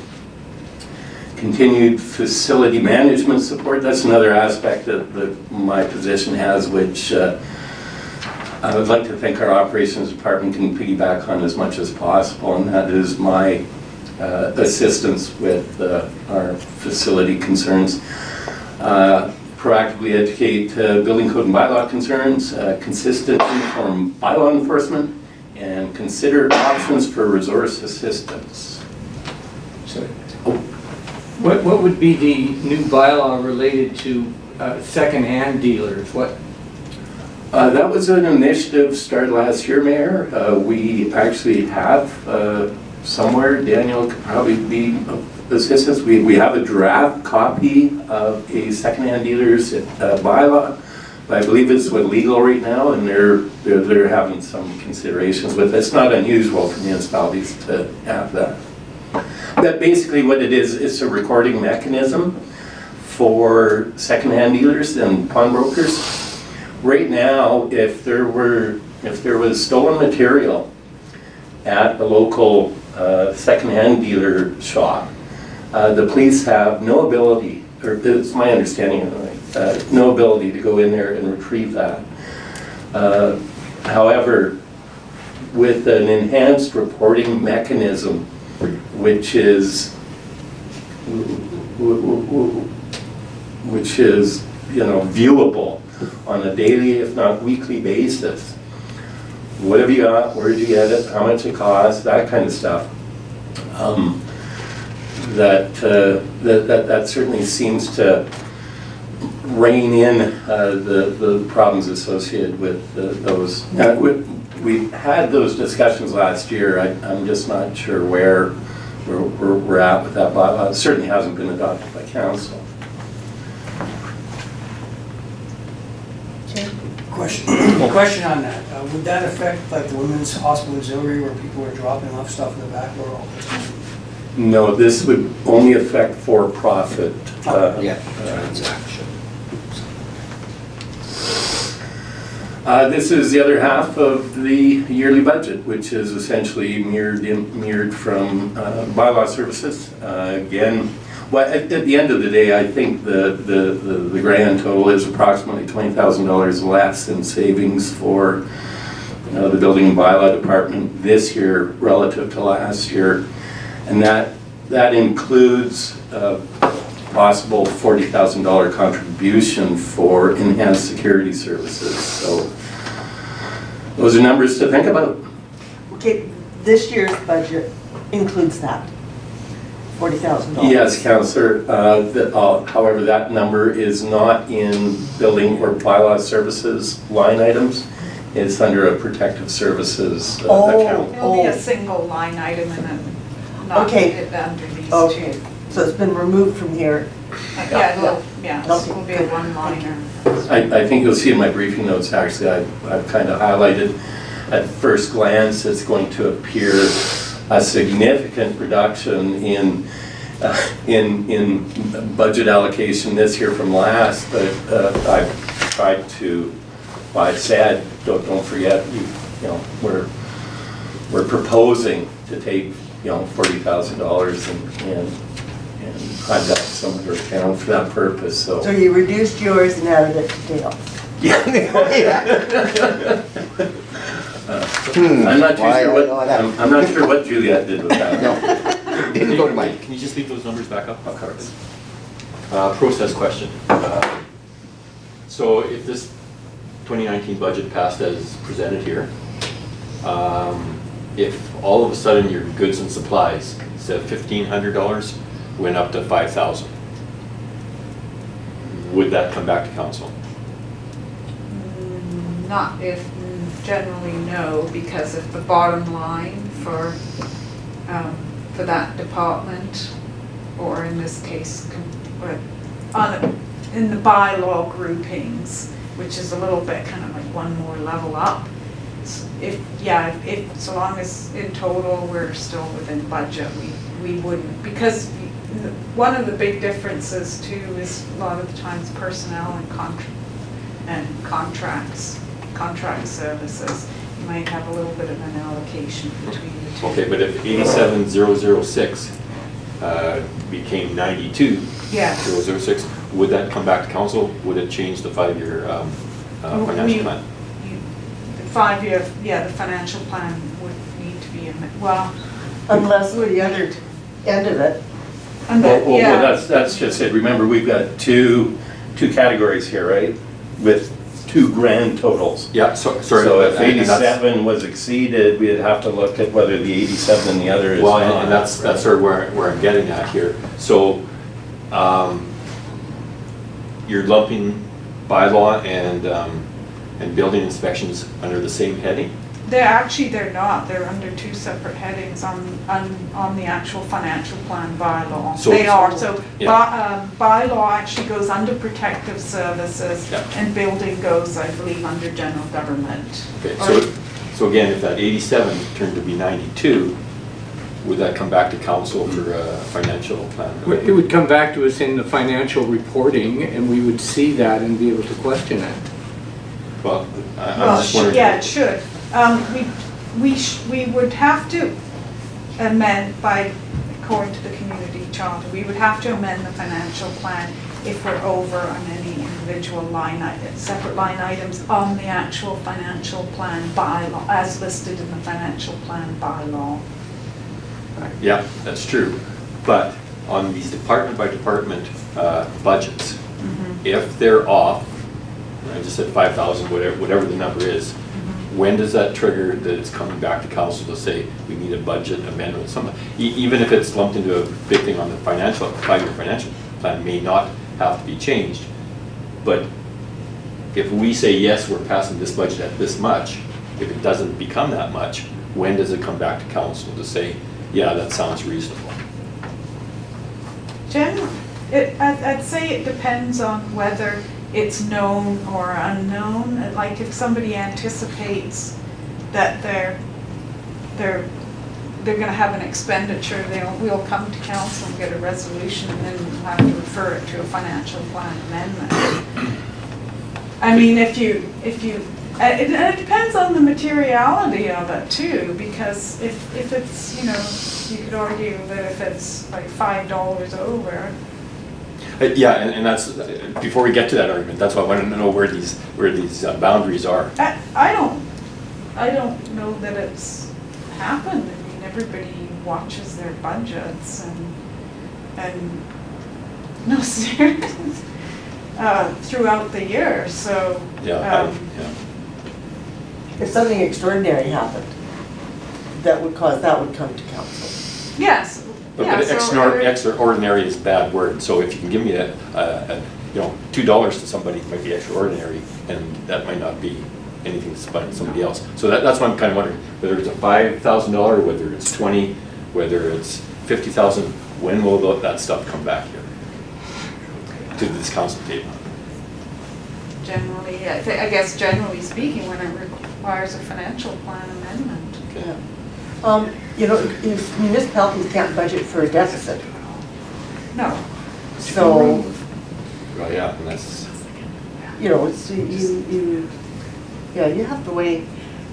Well, we shouldn't get into that situation because we have a funding surplus.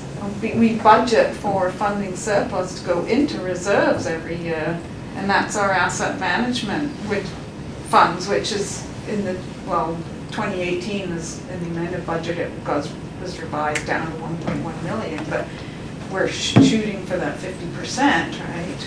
yeah, I guess what I'm getting at is if we okayed $40,000 for security, at the end of the year, we saw that it cost us $45,000, and someone says, hey, that's not what we passed, what's going on here? When will those extra dollars come back to this table to say, hey, we under budgeted here, or we not over budgeted, but under budgeted, and we need to shuffle things? Well, generally, when the contract is, when the numbers that are, the original 40,000 is on an anticipated contract period time. So if staff anticipates that or they request that the contract go longer, then they would come back for that. Yeah, that's on a contract basis. I guess maybe I'm not speaking clearly enough.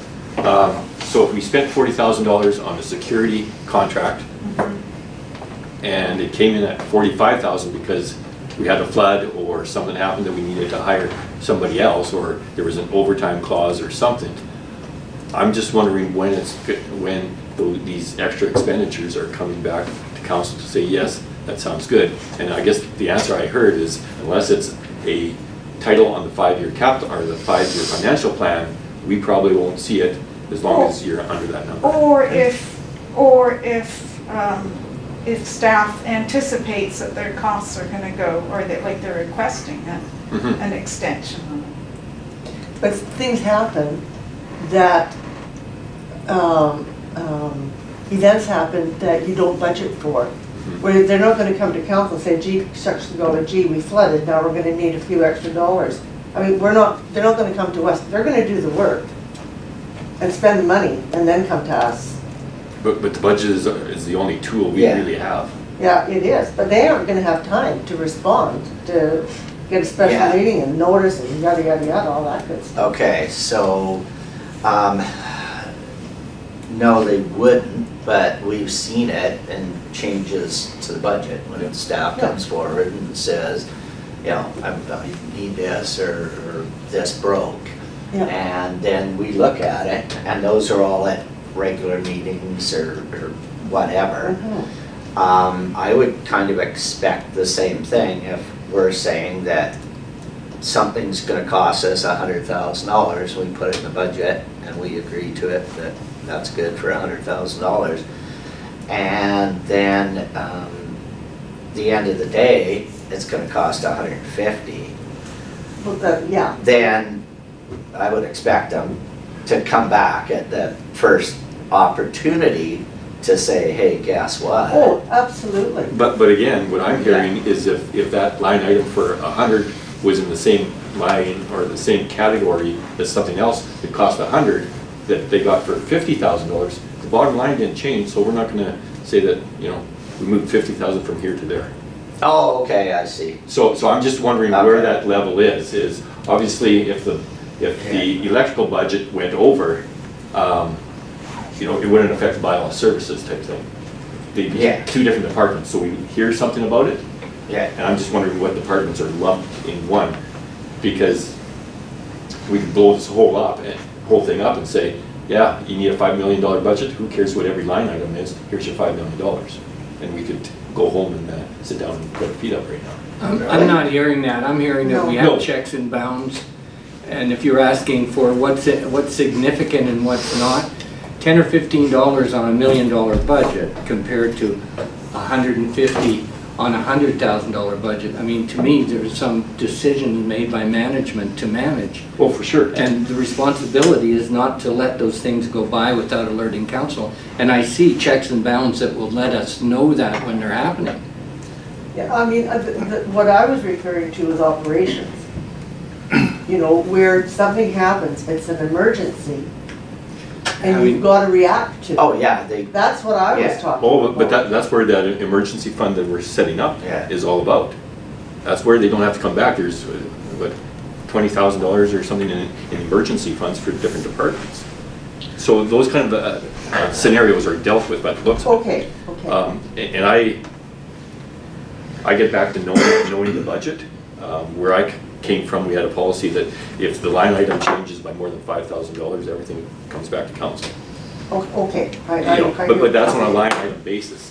You know, this is being rolled up into both bylaw and building services is one. I'm gonna just guess at $1 million.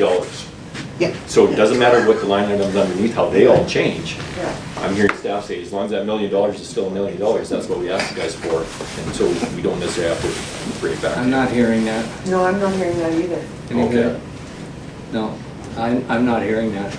Okay. No, what I misunderstood, I guess, was I was thinking that even in operations, that, Stuff happens.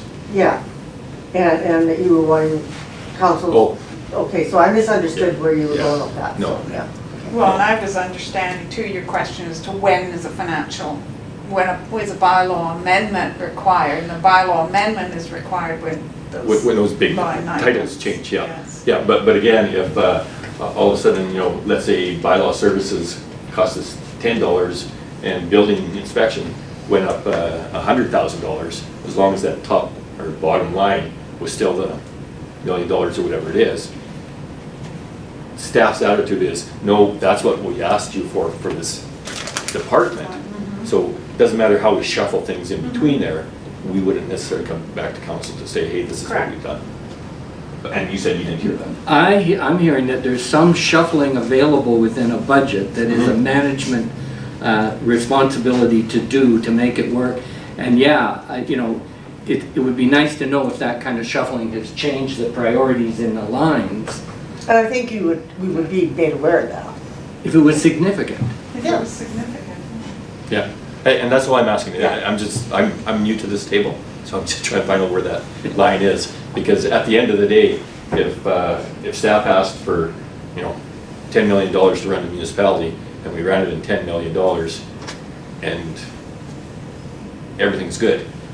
But again, as those categories shuffle around, things probably might have not happened the way the budget sort of predicted it. So- Well, I mean, it's the same as when we get into it, public works, I mean, snow removal and Yeah. something else. I mean, if you budget, but if if it's not spent on snow removal, because there was no snow, it's gonna be spent somewhere else, and that's, Well, and that's what I would like to know, is if we're putting out $100,000 for snow removal, and we spend $2,000, and there happens to be a pet project someplace, and they use the rest doing that, you know, that I would think could come back. oh, yeah. So that's, I guess, what I'm. And there is, I think, in corporate, we showed that there was a variance, so I know back in the day when I used to do corporate budgets, if there was a few of the lines that were what we classify as extreme, say we had 20,000 and all of a sudden it showed 32, still fell within the budget, we would show the variance and say, here, council, this is what happened here when we had something happened there and it cost an extra 32, was still within the budget, but here's what happened, you know, and so there's, you know, you have those kind of those points that show why their people's duties are extreme, so we pointed that out. I think we have that here as well in some of the pieces that show some of the variances as well. And I just, maybe I can, because my department is similar to what Dave has, is Dave, he plans for things, but he has no idea how many building permits are coming through the door, he has no idea how many bylaw infractions are gonna happen. His budgets are kind of intertwined, and he might budget a certain amount over here for building inspection, but maybe that's lower one year and he's got it over here in bylaw. Is there an ability to shuffle some of that over to compensate for that? For me, my engineering budget and my planning and development budget are intertwined as well, and sometimes I have projects that have engineering components and legal components and all these, and planning components, and I try and plan and estimate the amount of legal fees that I'll have, and I try and plan for that in each of my budgets, but sometimes the balance shifts depending on what comes through the door, because the nature of my department as well is I have no idea what's coming through the door from day to day. I could have 6 developers walk through the door next week, I could have 0 developers walk through the door, and so having a bit of ability to shuffle some of those softer expenses around to where they're necessary to make the business work.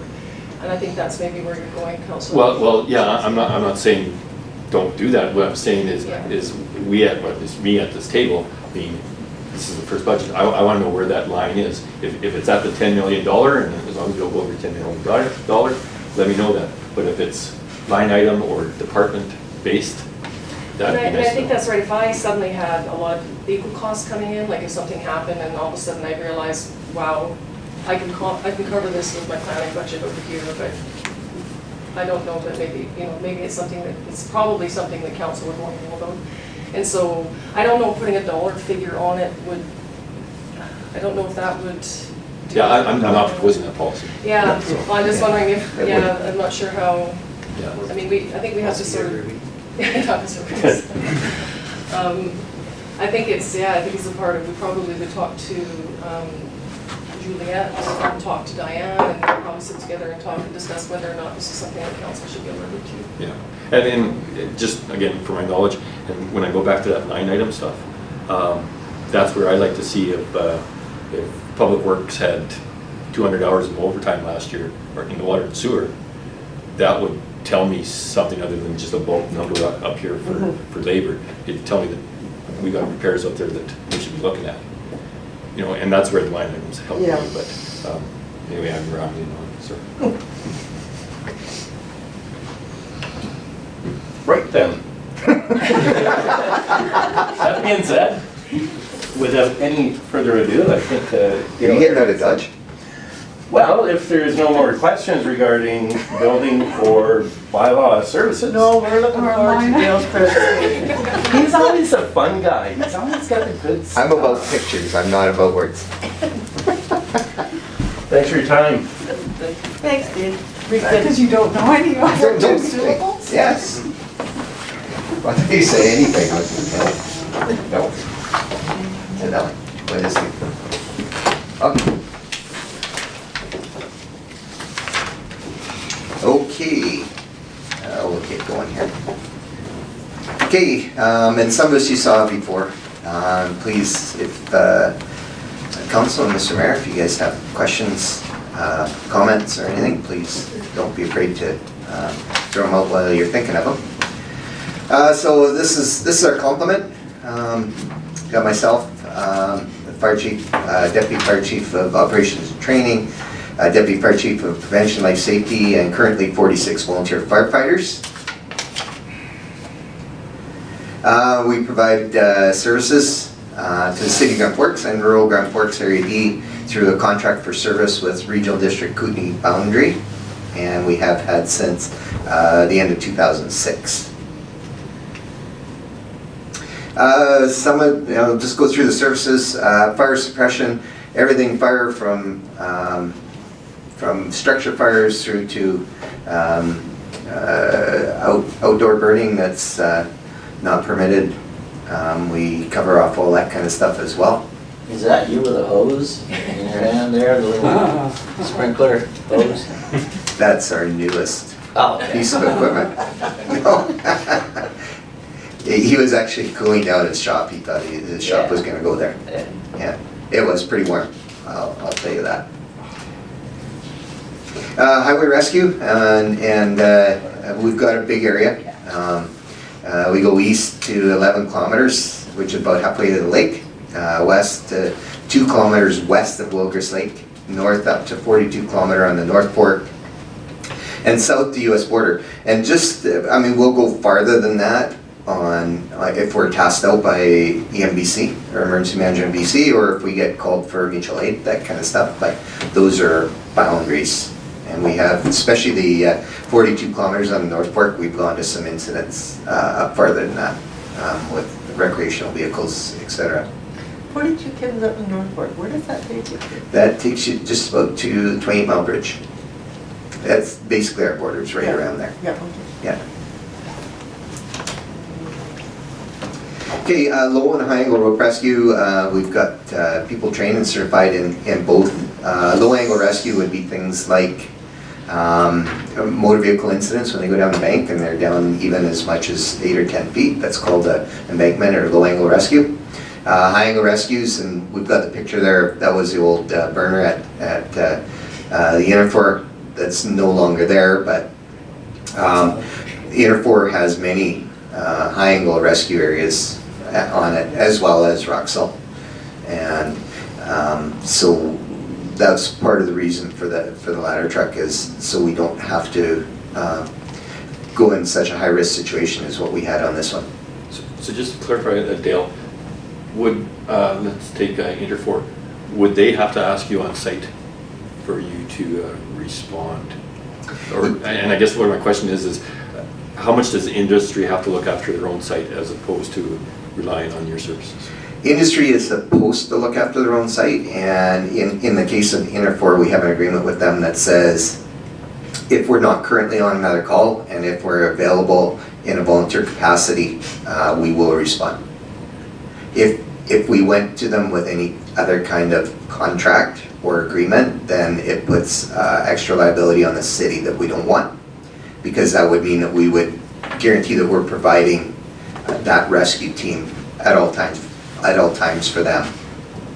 And through the WorkSafe, through conversations with WorkSafe and Interfor, that was the agreement we came up with. Okay, and with our two biggest industries here, there's no requirement that you see right now for additional equipment just to deal with some of their situations? I haven't made any kind of agreement with them. Okay. I can't speak so much for Roxall or Interfor. I know when I used to work at Campar years ago, we actually had, they started off with a high rescue team and they had all the equipment. It sort of fell apart because they wouldn't allow the team to practice, and then the equipment started to get legs and disappear. And so then after that, it just fell apart. But in our case here, on a volunteer basis, we provide support to those guys, and that's why we train and certify our people in that.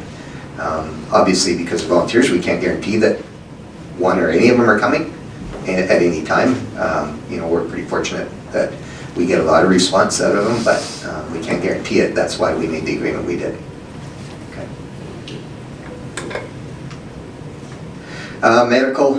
Medical continues to be between 50 and 55% of all our responses. annually. It doesn't seem to ever change for us. We're probably maybe one of the lower ones. Lots of departments are in the 60 to 70% range. So, but we do have, I think somewhere around 23 licensed first responder medicals people right now on the department. Wildfire response, I never used to actually include this in the slides of stuff we did, but it's getting that way.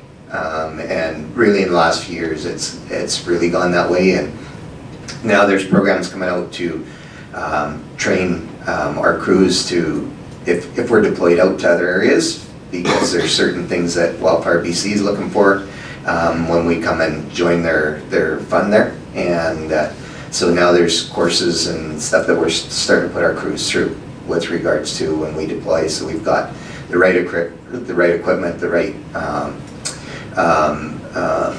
daily time cards for the guys, and all this kind of stuff. There's a bunch of new stuff coming right now, and so this is all pretty new to us. Annually, we're expanding our wildfire equipment, and you know, I mean, our trucks are structural trucks, and we don't specifically, when we design them, make room for wildland stuff, but I just finished doing a pre-construction meeting for a regional district engine, and one of the things I've done on that engine is made one of the areas on the hose bed designated for wildfire equipment now. So it's going that way, so we might as well jump in and, you know, equip ourselves properly. Like equipment, just a brief example. Wildfire equipment? Things like the fire hoses that we use for wildfire, they're called single jacket hoses. They're about, I'm going to say probably at least half the weight of our structural hoses. Our structural hoses are double jacket hoses they're made to withstand a lot more severe stuff. Things like metals and glass and all that kind of stuff that you don't get in the wildland. It's much easier on the crew with that lighter equipment. Their hoses and nozzles are much lighter, and it's much easier on the crew when we're, you know, hiking in the bush 500, 600 meters, or we're carrying hose or dragging hose. It's a lot easier. In the wildland thing, we use a lot of times we use a lot less water, and so we use hoses we call them the Econo lines, and they're collapsible garden hoses made of cloth. And so we have that kind of stuff. We've got Pulaski's and McLeod tools and all these other tools for wildland stuff that we never use in the structural side of things. So those are all things, backpack pumps and all that kind of stuff for that we're, you know, starting to gain as inventory now. Question? I'm not sure whether you covered anything like this. I was out of the room. Last summer, we were in Castlegar, I was looking at the paper there, and there was an article about, and I'm not sure who it is, whether it's forestry or the fire department or the city or whatever, but they are providing a service there for people who have houses that are in the interface to help them become wildfire prepared. Yes. Is there any kind of service here? I'm not sure you'd be providing that, but to help people, because we do have people living in the interface within your area of service, right? So, yeah, and we've always had a Fire Smart program. It's been around for a long time, and it's been completely volunteer in the communities, and we've had pamphlets, and we put little educational stuff out in the media every once in a while. Now they've, the Office of Fire Commissioner, as well as in coordination with Fire Chiefs Association of BC, has made some community wildfire, I can't remember the exact legal name or terminology for them, but community wildfire people who will go into communities, and they're starting to work with communities to fire smart their properties and their homes and that kind of stuff. I just had a meeting with a fellow who's actually a contractor. He went and took that training, and he I believe got some grants, and he's, I think, going to come to the community with regards to looking into making some fire smart community areas here. Really good program. One of the things that I'm going to get Rich, our prevention guy, into as well. But a really good program, and anyone who's been around the wildfire thing, the urban interface thing, a lot of times you can tell the people who fire smarted their homes because they didn't burn, right? And not all the time, but they didn't burn. And so, you know, I'm a big proponent of it as well. But the hardest thing is getting people to, you know, people like to move into the bush because they want privacy, and then you're gonna ask them to cut the trees down. It doesn't go very well, so it's a little bit of a hard sell, but we're getting there. I mean, there's, you know, you can tell that picture there. There's reasons why we do that, or make the area sparse and that kind of stuff, so that's great. Kind of. I was also curious about it, because I think that in the article they were talking about helping the homeowner decide on things like roof sprinkler systems, whether they Yes. work or are effective, or are there foaming systems you can put on your walls and stuff like that. Does that work into the Fire Start program? Yeah, that's all part and parcel that they've kind of expanded. It started with just a Fire Smart thing, now they've expanded to sprinkler systems and that kind of stuff. The foaming and gelling is not so much for, that's more the contractors and that kind of stuff, right? But just even sprinklers, and I've had a number of people locally come to me and say, you know, could you come and have a look and let me know, you know, if sprinklers will work and where I can put them. I go, yeah, for sure. Right, so Because yeah. they always sold you, right, roof sprinklers, it's just that once you start thinking about how do you get that much water up that high on your house if you have a two-story house, and what kind of pump you need, and how do you keep it from failing when the power goes out, and all the other little things, those are things that people don't know. Yeah, exactly. Yeah, and there were actually, just as a real good example, I had a resident from Christina Lake approach me and asked me, he was building a log home, and asked if I'd come out and have a look, and I provided him some suggestions, and he actually built his sprinkler system right into his house, like to his house while he was building it, and so it's permanent, which is a great thing. Thanks. Yes, I did have a question. So you mentioned that you guys are looking at some additional equipment and training to do with wildfires. Yes. Now I know you guys are, you're compensated for your wildfire deployments, but I was Yes. just wondering in terms of numbers, how close does that deployment compensation from the province come to covering any of that? Like, yeah. It's actually pretty good. Yeah, we're definitely covered by the province. Okay. They don't tell you, like I couldn't go to the province and say, we spent, you know, $4,000 to send our guys to training for wildfire and get reimbursed for it. It doesn't happen. Where we get covered adequately is through response. Okay. And so on those kind of things, that's where we could maybe use some of that money for future training and that kind of thing. Okay, so you guys can use that money at your discretion potentially to fund further training Yeah, for so more response. the reimbursement is for crew equipment, maintenance of the equipment, any fuel you use, all that kind of stuff. Any equipment that you may have to replace. Sometimes we have to replace hoses and tools and that kind of stuff, and that's what all that reimbursement cost is for. So you guys do break even on that then? Yep. Okay. Yep. Okay. A few of the other things, swiftwater rescue and swiftwater rescue confined space and hazardous materials response. Swiftwater rescue is a little bit interesting. I've been working a little bit with the SAR group with regards to their swiftwater rescue training, and with the thought that we were probably going to get out of it as a fire department, because I partially think it should be a search and rescue initiative and not as much the fire department, until we had a flood in 2018. And I know our guys executed, I think it was 12 or 15 swiftwater rescues, and we're lucky that we had some people certified and trained that could do that. I'm quite undecided now whether I'm going to let that drop or whether we're going to recertify on that side of it. I'm trying. Part of my reasoning for that is with the fire service, and there's so much stuff that we're being asked to do now. It's getting really hard to train our bread and butter, which is fire, like structural fire. And we're asking so much of our volunteers, so much of their time now, that I'm finding myself wanting to pick and choose what I'm willing to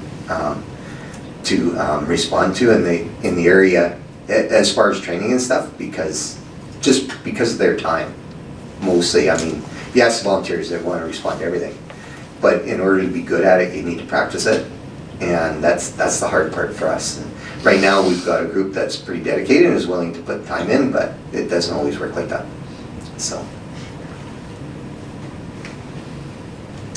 And this is pretty new, and I've been working towards this for a while, and we finally hired Rich on this year, or this past year, in the fall, and to improve our fire and life safety education. I think that's all part and parcel to us trying to reduce some of these structure fires and some of the incidents we have. And there's things like we've got scheduled to go into a seniors home like Silver Kettle. They're going to do a presentation here, I think, next week, to the seniors with regards to safety and in their, in their units and stuff. On the independent side too, they've been into a number of the daycare centers and the kids' school, or the school, elementary schools and stuff. Rich was just at the high school talking to the group there last week. So we're really excited, and we've heard nothing but good feedback so far, and really excited to see the benefit of this moving forward. So, and obviously inspections. I think since he started, I think Rich is up around 80 or 90 inspections he's done.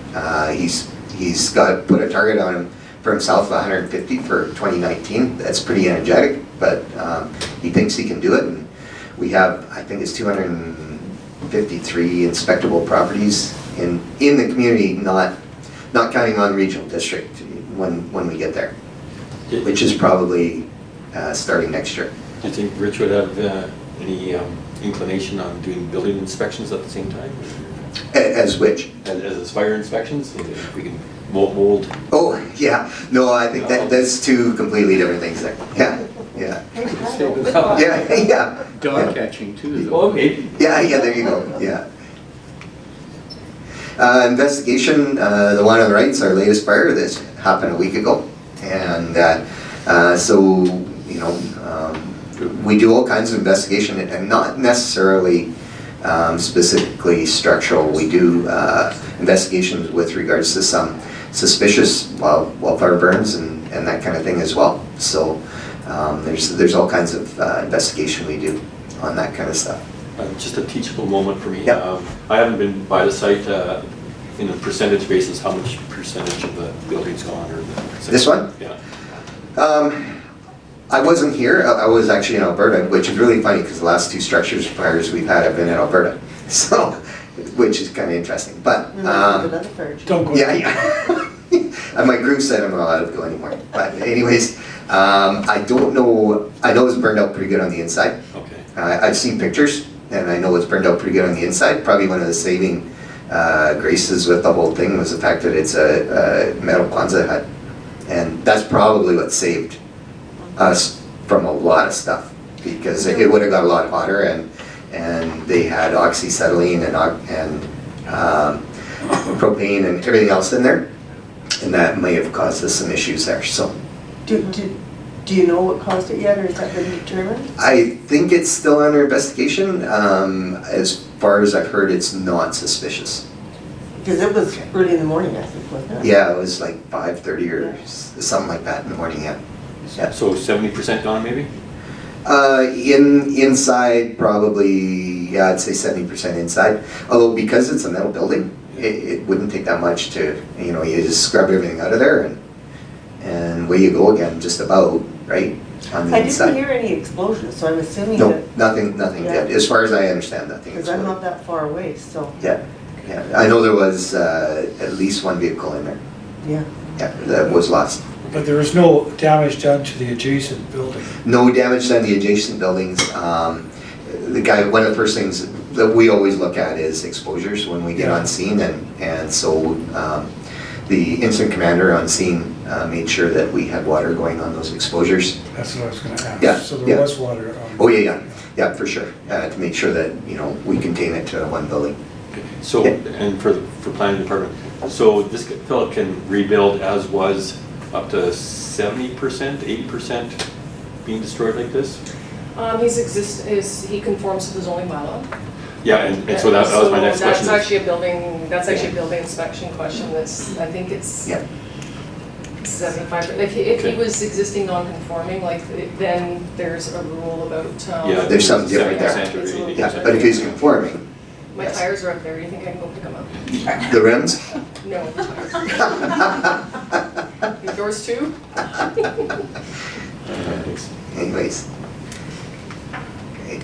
Other services, you know, I'm the the municipal emergency coordinator, and I work with the regional district and with their emergency program coordinator, and of course under their emergency management plan. You know, and it seems like it's getting more and more common for us to be dealing with these big events, and it's consuming quite a bit of our time and quite a bit of our resources to do these events. So, but we keep working towards it, and you know, in my mind, as long as people are being safe and we're not losing anyone, we're doing okay. So. Which fire was on the left? I believe that was Stickton Fire in the early stages, and it's somewhere from up on the viewpoint where we could see through. There's kind of a drawdown through there. Yeah. Okay. Of course, we all know what the one on the right was. Oh, yeah. Yeah. So 2018, we ended up 551 responses in 2018. That was a 15% increase from 2017, and 2017 was a 10% increase from 2016.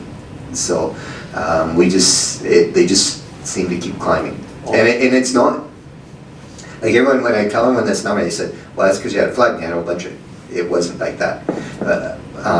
Yes, a few of the calls, and I'm going to say maybe 10, were attributed to the flood time, but I know for a fact when the guys were out there, we were getting so many calls, we were just calling it all one call because they were just going place to place to place to place.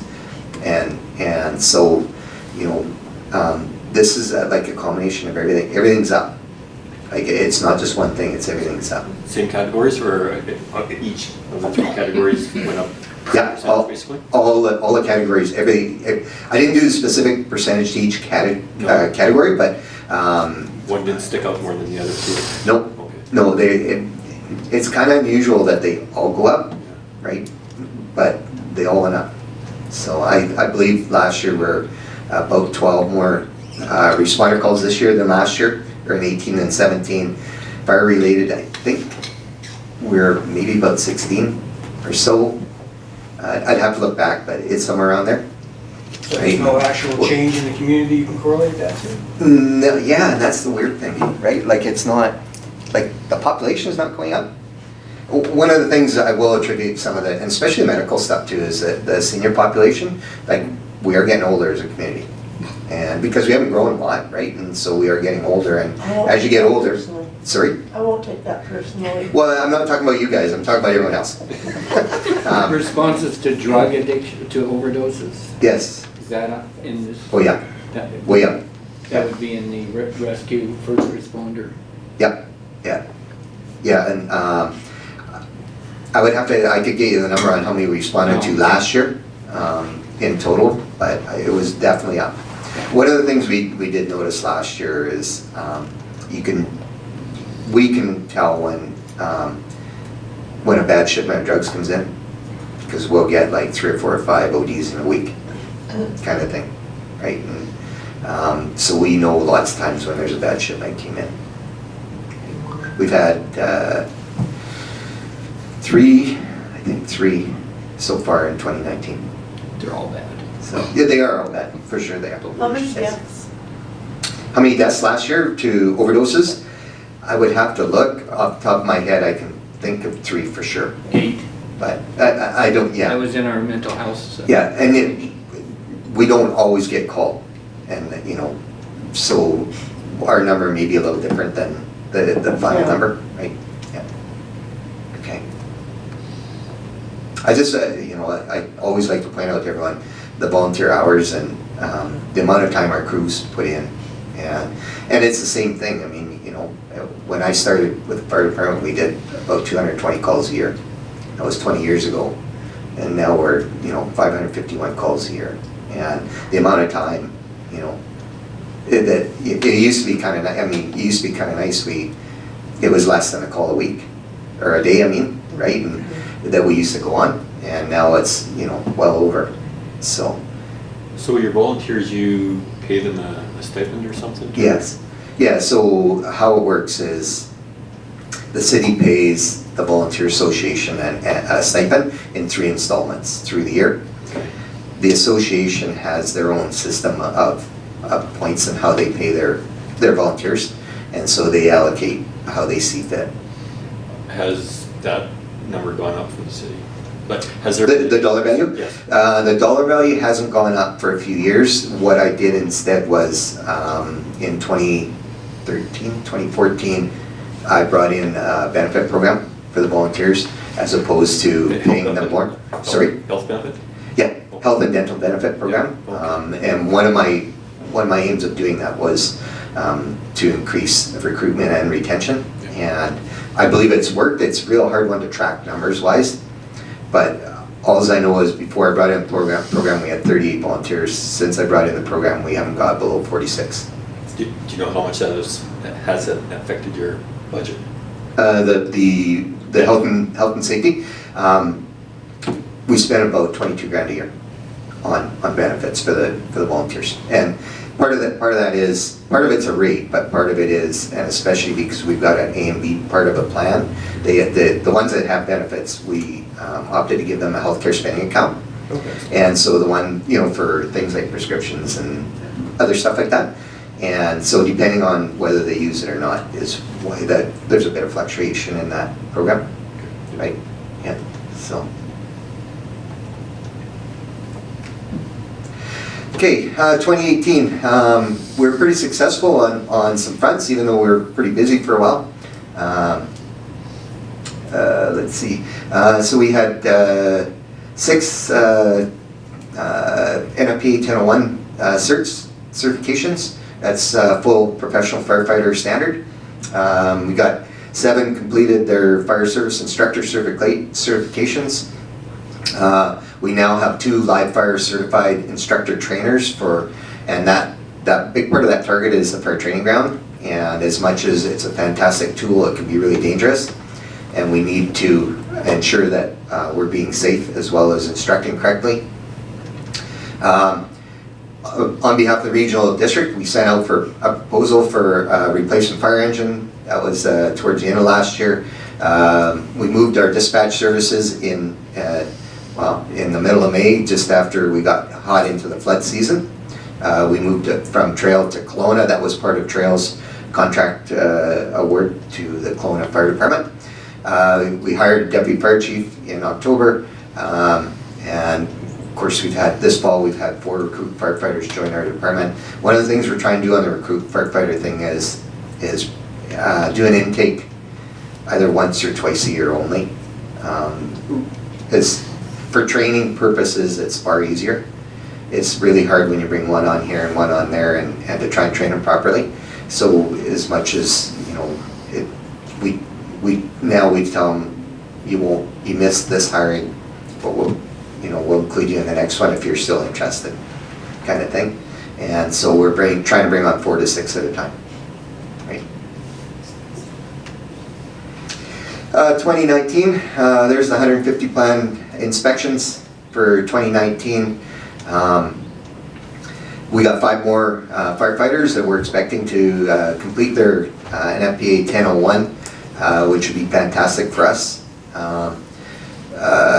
We're just completing the College of Rockies Evaluator Certification program for 5 of our firefighters that will allow us to instruct and evaluate in-house, which is a huge savings. Every time you bring an evaluator in from the college, you have to pay them travel, you have to pay them hotel, you have to pay them wage, right? So we'll be able to, that's part 1. There'll be a big savings that way for us that way. Part 2 is it'll be far more convenient for volunteers because we'll be able to do some evaluations on practice nights as opposed to our volunteers right now. We do it on weekends because that's the only time you can get evaluators, or prior to this. So it'll be a lot more convenient for them as well. Fire officer certification, or Fire Officer 1 certification, I'm just waiting for to talk to the program person from the College of Rockies. We're trying to finalize that program so we can get that off the ground. I've been wanting to get that off the ground for a little while now, and that's for our fire officers, our captains. So it'd be nice to get that one going. Lots of education programs. Rich has already done a whole bunch. I know he's got a whole bunch planned in the community for 2019, and I'm really excited to see everything we've heard so far has been nothing but good feedback. So I'm really excited to see that moving forward. One of the programs I think that's coming out, it was a pilot program, but with the Office of Fire Commissioner and Fire Chiefs Association BC. And it was a pilot program with regards to smoke alarm safety, and it's a little bit different than the old smoke alarm campaigns. And the program just ended. I talked to the fire chief from Smithers who ran the program. He said it was really good, and so that'll be coming out pretty soon. And when that gets out, we'll move forward in the community with that as well. So that'll be really good. Bylaws and policies. When the new Fire Safety Act comes out. And you guys are probably going to see some of these come to you this year. But last thing I heard, the new Fire Safety Act is supposed to come out somewhere around the fall, late fall, or towards the end of 2019. I'd like to be in place before then, so that, and especially on the inspection side of things, so that we're ready to go there. Okay. Hopefully we're going to be able to do the 2019 command vehicle this year to replace our 1998. That's one of our projects, so we're hoping that it's going to fly earlier than later. Replace our fluorescent lighting in the downtown fire hall. I replaced all the upstairs. I'd like to replace all the downstairs. We're going to work towards that. One of our projects, hopefully, possibly through our operations budget. Even if we have to do it over a couple of years stint here, I'd like to get that done. It needs lighting, and it'll be a big cost saving for us. Okay. And then the 2-bay addition to the RDKB Carson Fire Hall was supposed to happen last summer, fall. Of course, with the flood and everything, pretty much everything got put on hold. I was just talking to the deputy CAO from the RDKB this morning, and I believe, or I'm hoping that's going out to tender in the next 2 weeks. At least that's his target, with the intention that it would be completed about midsummer.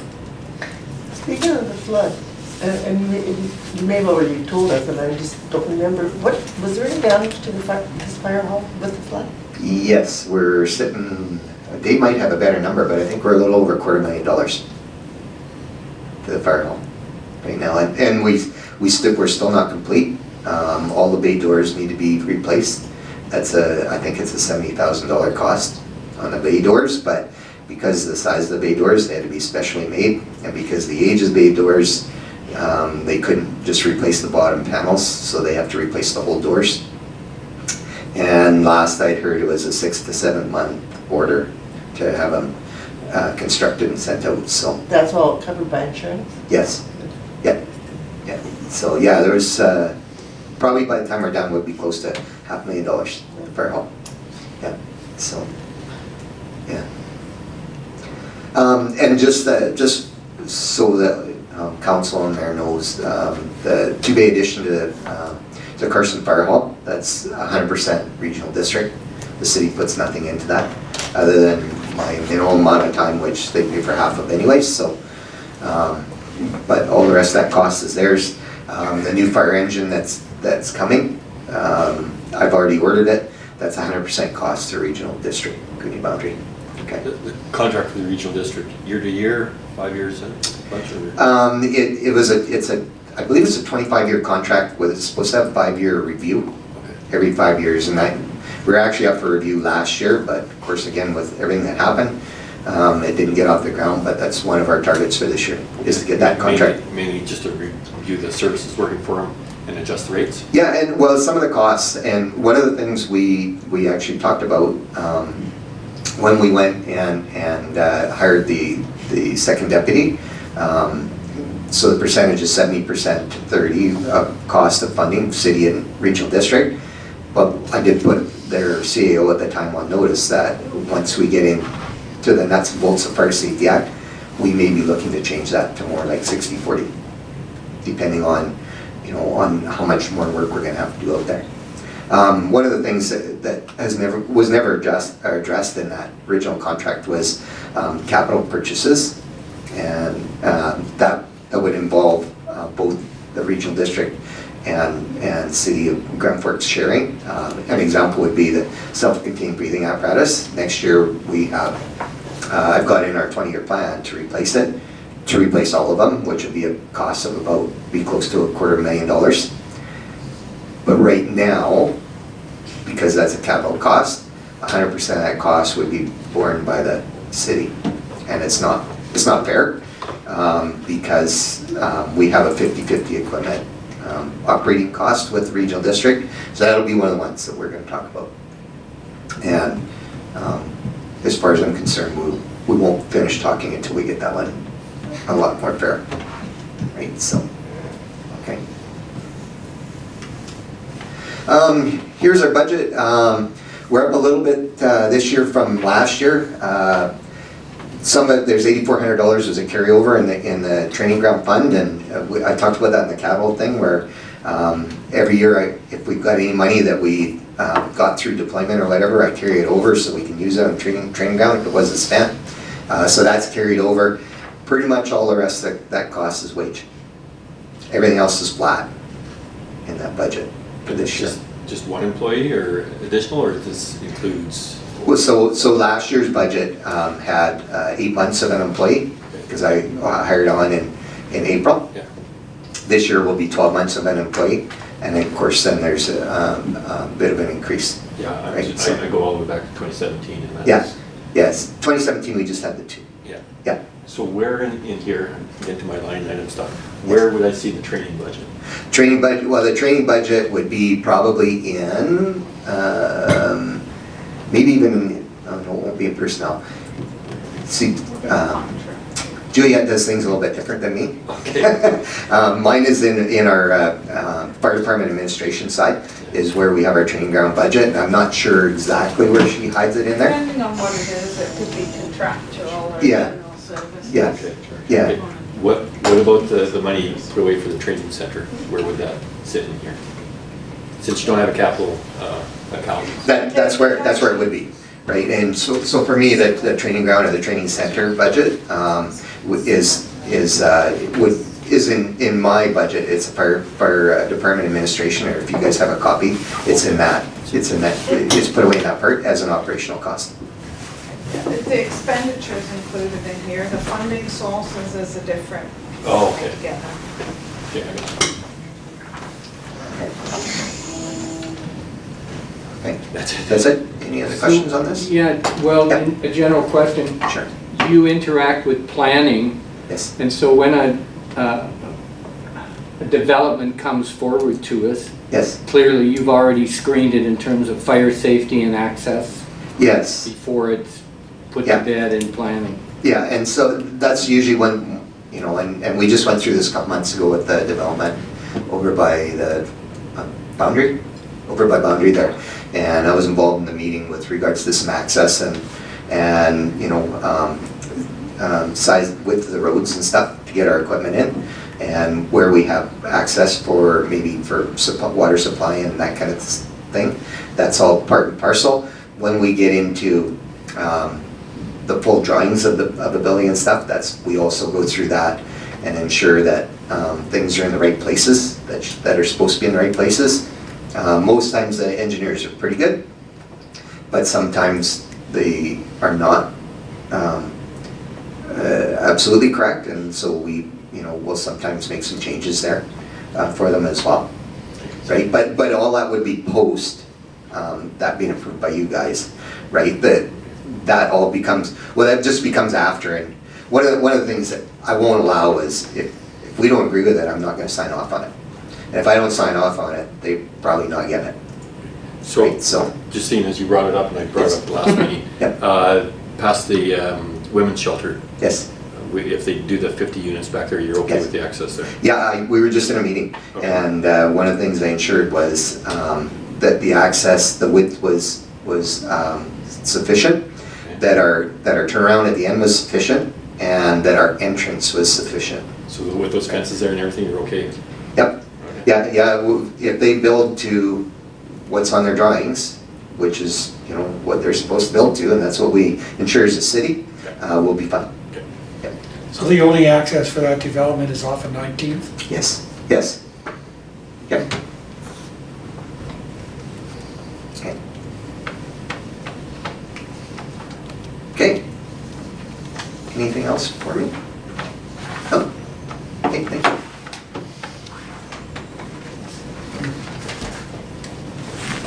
Thanks, Dan. Okay, welcome.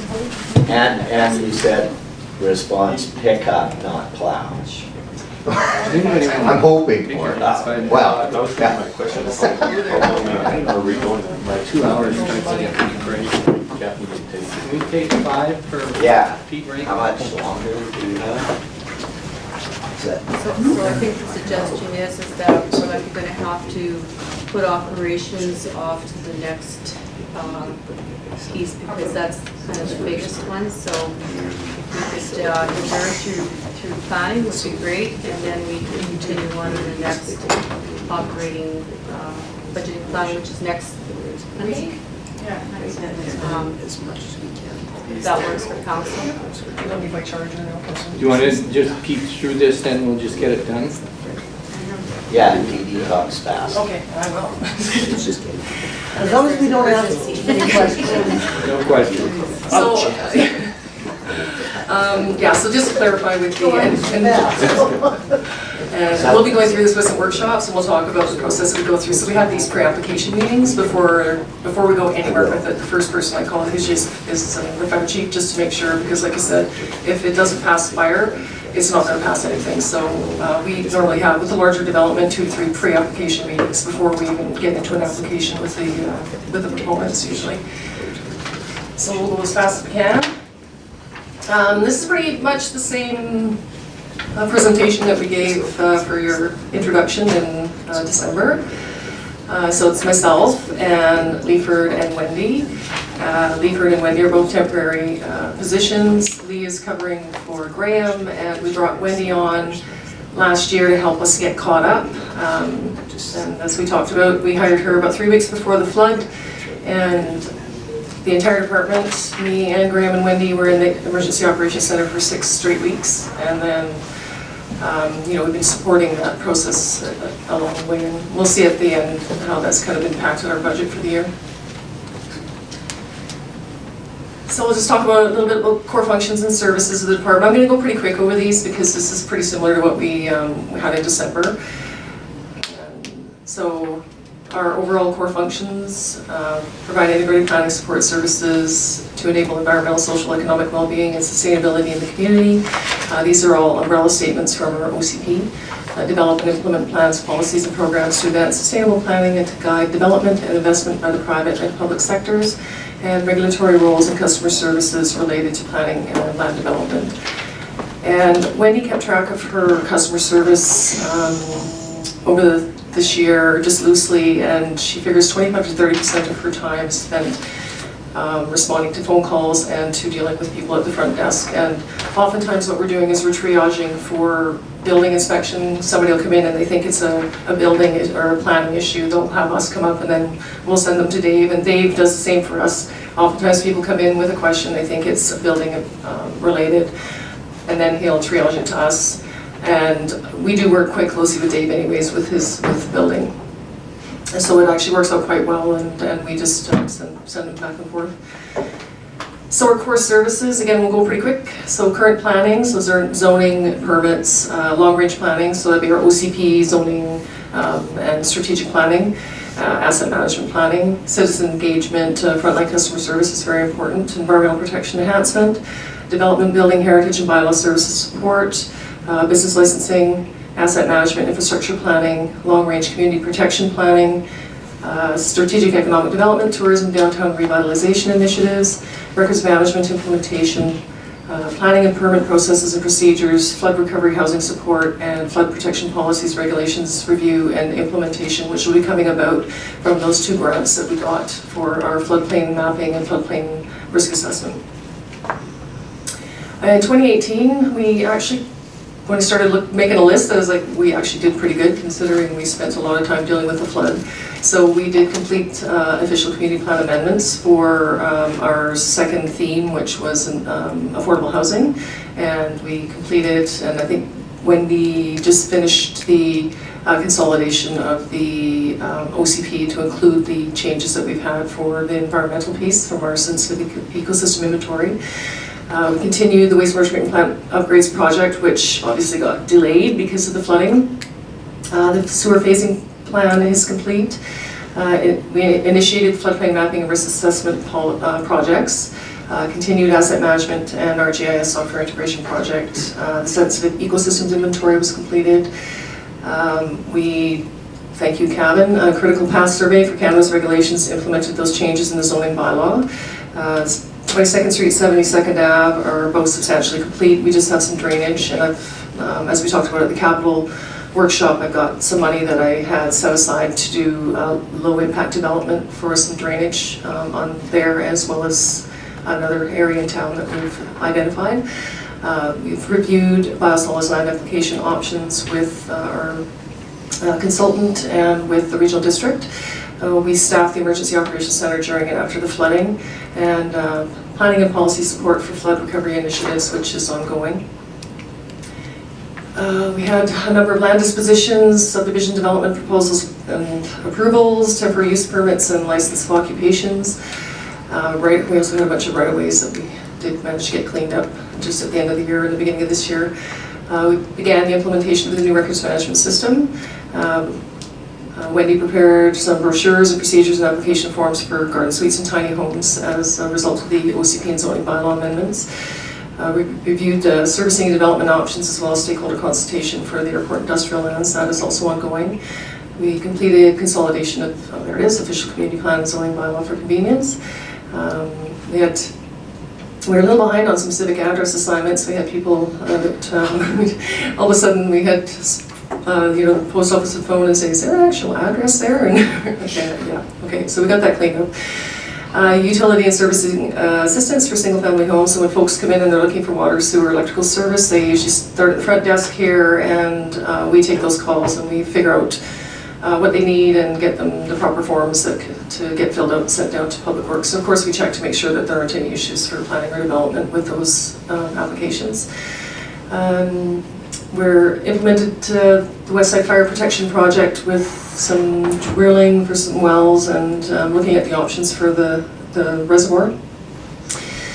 We implemented the cannabis policy, regulations and applications, which is we're working on, and it's a bit of it's our first crack at it, so it is changing as we go and as we learn new things. Commence review and consolidation of environmental policy and regulations in the OCP, and commence review of sidewalk patio policy for downtown.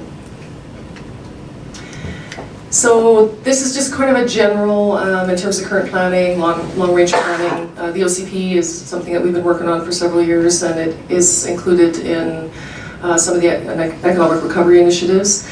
So the next themes were active transportation and some form and character development permit areas. And that was, some workshopping with council for form and character, and for council to have some input on what they'd like to see in our development permit areas for form and character. And the active transportation pieces, of course, is sidewalks and bicycle network plans and such, which are on our radar for this year. And then there's some miscellaneous housekeeping initiatives for the OCP. Neighborhood and sector plans, that is also included in the economic recovery initiatives. So neighborhood plan would be like a West End development plan, would be to look at the overall West End and figure out what would be best for the West End in terms of development. And the other sector that we're looking at is industrial and airport. So that's sort of the Southeast Grand Forks sector planning. Katie, just go back to your OCP. Any sunset clause in that document? Yep, sorry. No, is there a sunset clause in our OCP when it has to be reviewed? In general, you should review them like a really major review about every 5 years. Yeah, but in the document itself, it doesn't No. say that. Okay. And it's 2011, is that correct? It was put together about 2008, 2009. The official date for adoption was 2011. So it was due for a major update. Process was actually started, I think, in like 2007, 2008, and I think it was Yeah. finally adopted in 2011. 11. I think it was 2011, yeah. Just before the end of term, Yeah. in 2011. So if you guys wrote it, is it time for a major review of everything? There's some things that are happening to us that are not in there. Okay, yeah. I would really like to see, it's on the supportive housing, it's on the tax roll and everything, it's assessment class. I don't find anything about it. When I consult our zoning bylaw or our OCP, I would, if you were asking me, that would be someplace I think we need to look as we start to have a wider spectrum of housing and neighborhoods to support and to plan for. I guess my question is, because it looks like you're going to try and slip a few things like affordable housing into it. And I'm just wondering whether the whole document to be congruent, to read correctly, almost has to go from front to back, depending on what you slide in over the years, but. Yeah, there's no hard, like I said, there's no hard and fast rules. It's kind of in general about every 5 years, and they're normally meant to sort of hit 20-year horizon because it's meant to be a long-term planning, but there's no hard and fast rules. I mean, we just went through a catastrophic event this year, and maybe that was enough. The council would like to see that OCP looked at and the entire community looked at and reviewed in more detail. So absolutely, if council wanted that, that's something we could look at. And I do believe that we have, is there some budget for the OCP stuff in the economic recovery? Economic recovery initiative that was presented through corporate. Part of the pieces were a review of the OCP and the zoning policies, as well as revitalization and maybe consideration for business improvement areas. So those were all in for council's consideration in that piece. Yeah, we used to put the sunset clauses or deadlines in our documents just because they're not fun for staff, they're not fun for anybody to go through. So it kind of forces you that way. But yeah, I mean, that's certainly something to consider if council would. It usually starts with a big community outreach too, right? Yeah. It's a big show and tell. That's a good idea. And maybe after the flood and get us through spring, we'll see what happens, but it might have changed now. If that DMAF comes true, in whole or in part, those structures are going to remake a lot of our city. Especially I look at the active transportation corridors. Those dike trails, that sort of linking within the community. It's going to need a real look at in order to get the most out of it, I think. On the other hand, I hesitate to recommend that we go into this long involved process where it takes 3 years to formulate and another 3 to pass. Yeah, that was a little bit much. That was a juggling of CAOs too and yeah. stuff. Yeah, there was a lot of. Oh, yes. Yeah, so anyhow, Never hear from this one. maybe picking at it in pieces might be the best thing.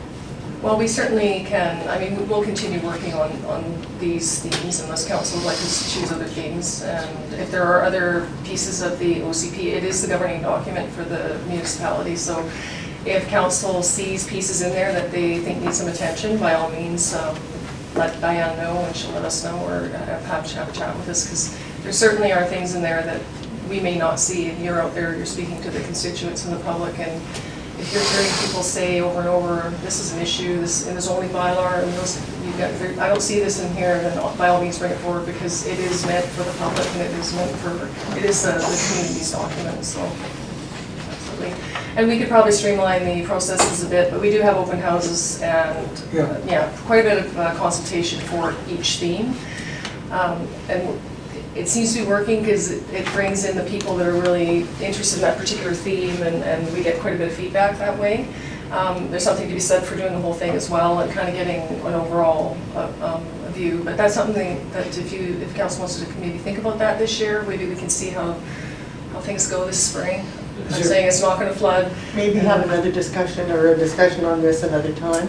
or maybe it's something I can plan for maybe putting in for the budget for next year, and then we can, at that time, make a decision about whether or not it's something that we still feel is valuable. Is downtown revitalization on your list? It's part of, it wasn't, because it was actually a separate, we had a separate downtown revitalization budget, I think, when you were here. That was even before my time. I So Well, that was believe. 1985 was That was the way too- revitalization. There was a little bit, because we did do a bunch of, there was some money for downtown revitalization when I started in 2013, we did some Sasha stuff. had something going there. Sasha had something, and I don't know whether it was grant funded or whether it was city funded, but it's something we're gonna be cracking open here, for sure, with the economic It was recovery. the Imagine Grand Forks report was out of that money. That would have been prior 2011. Anyhow, yeah, but it is part of our objectives. Although we haven't had strategic planning, Well, I think once you start the strategic planning process, you're gonna be drawing from the OCP, so I think that's when you're probably gonna start identifying some areas that you see that maybe need some changes or updating, or maybe there's stuff in there that doesn't really fit anymore. Because like I said, that process started, I think, in 2007. Yeah. So we're 12 years out from when that first process for the OCP update started, so there may be stuff in there that just doesn't make sense today, so. But yeah, I think when the strategic planning workshop goes, that'd be a good time to start looking at some of that stuff.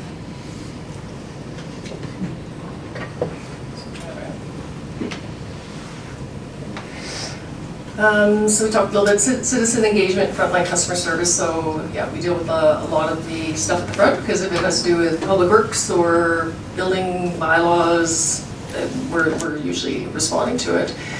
And then of course our open houses and such that we have for current planning and long-range planning. Environmental protection enhancement, like I said, we've got the sensitive ecosystem inventory, we're going to be working on the stormwater management plans, biosolids land application plan development. The municipal natural assets initiative is still kind of going, there's an undercurrent, I believe they're working now on something to do with the accounting rules.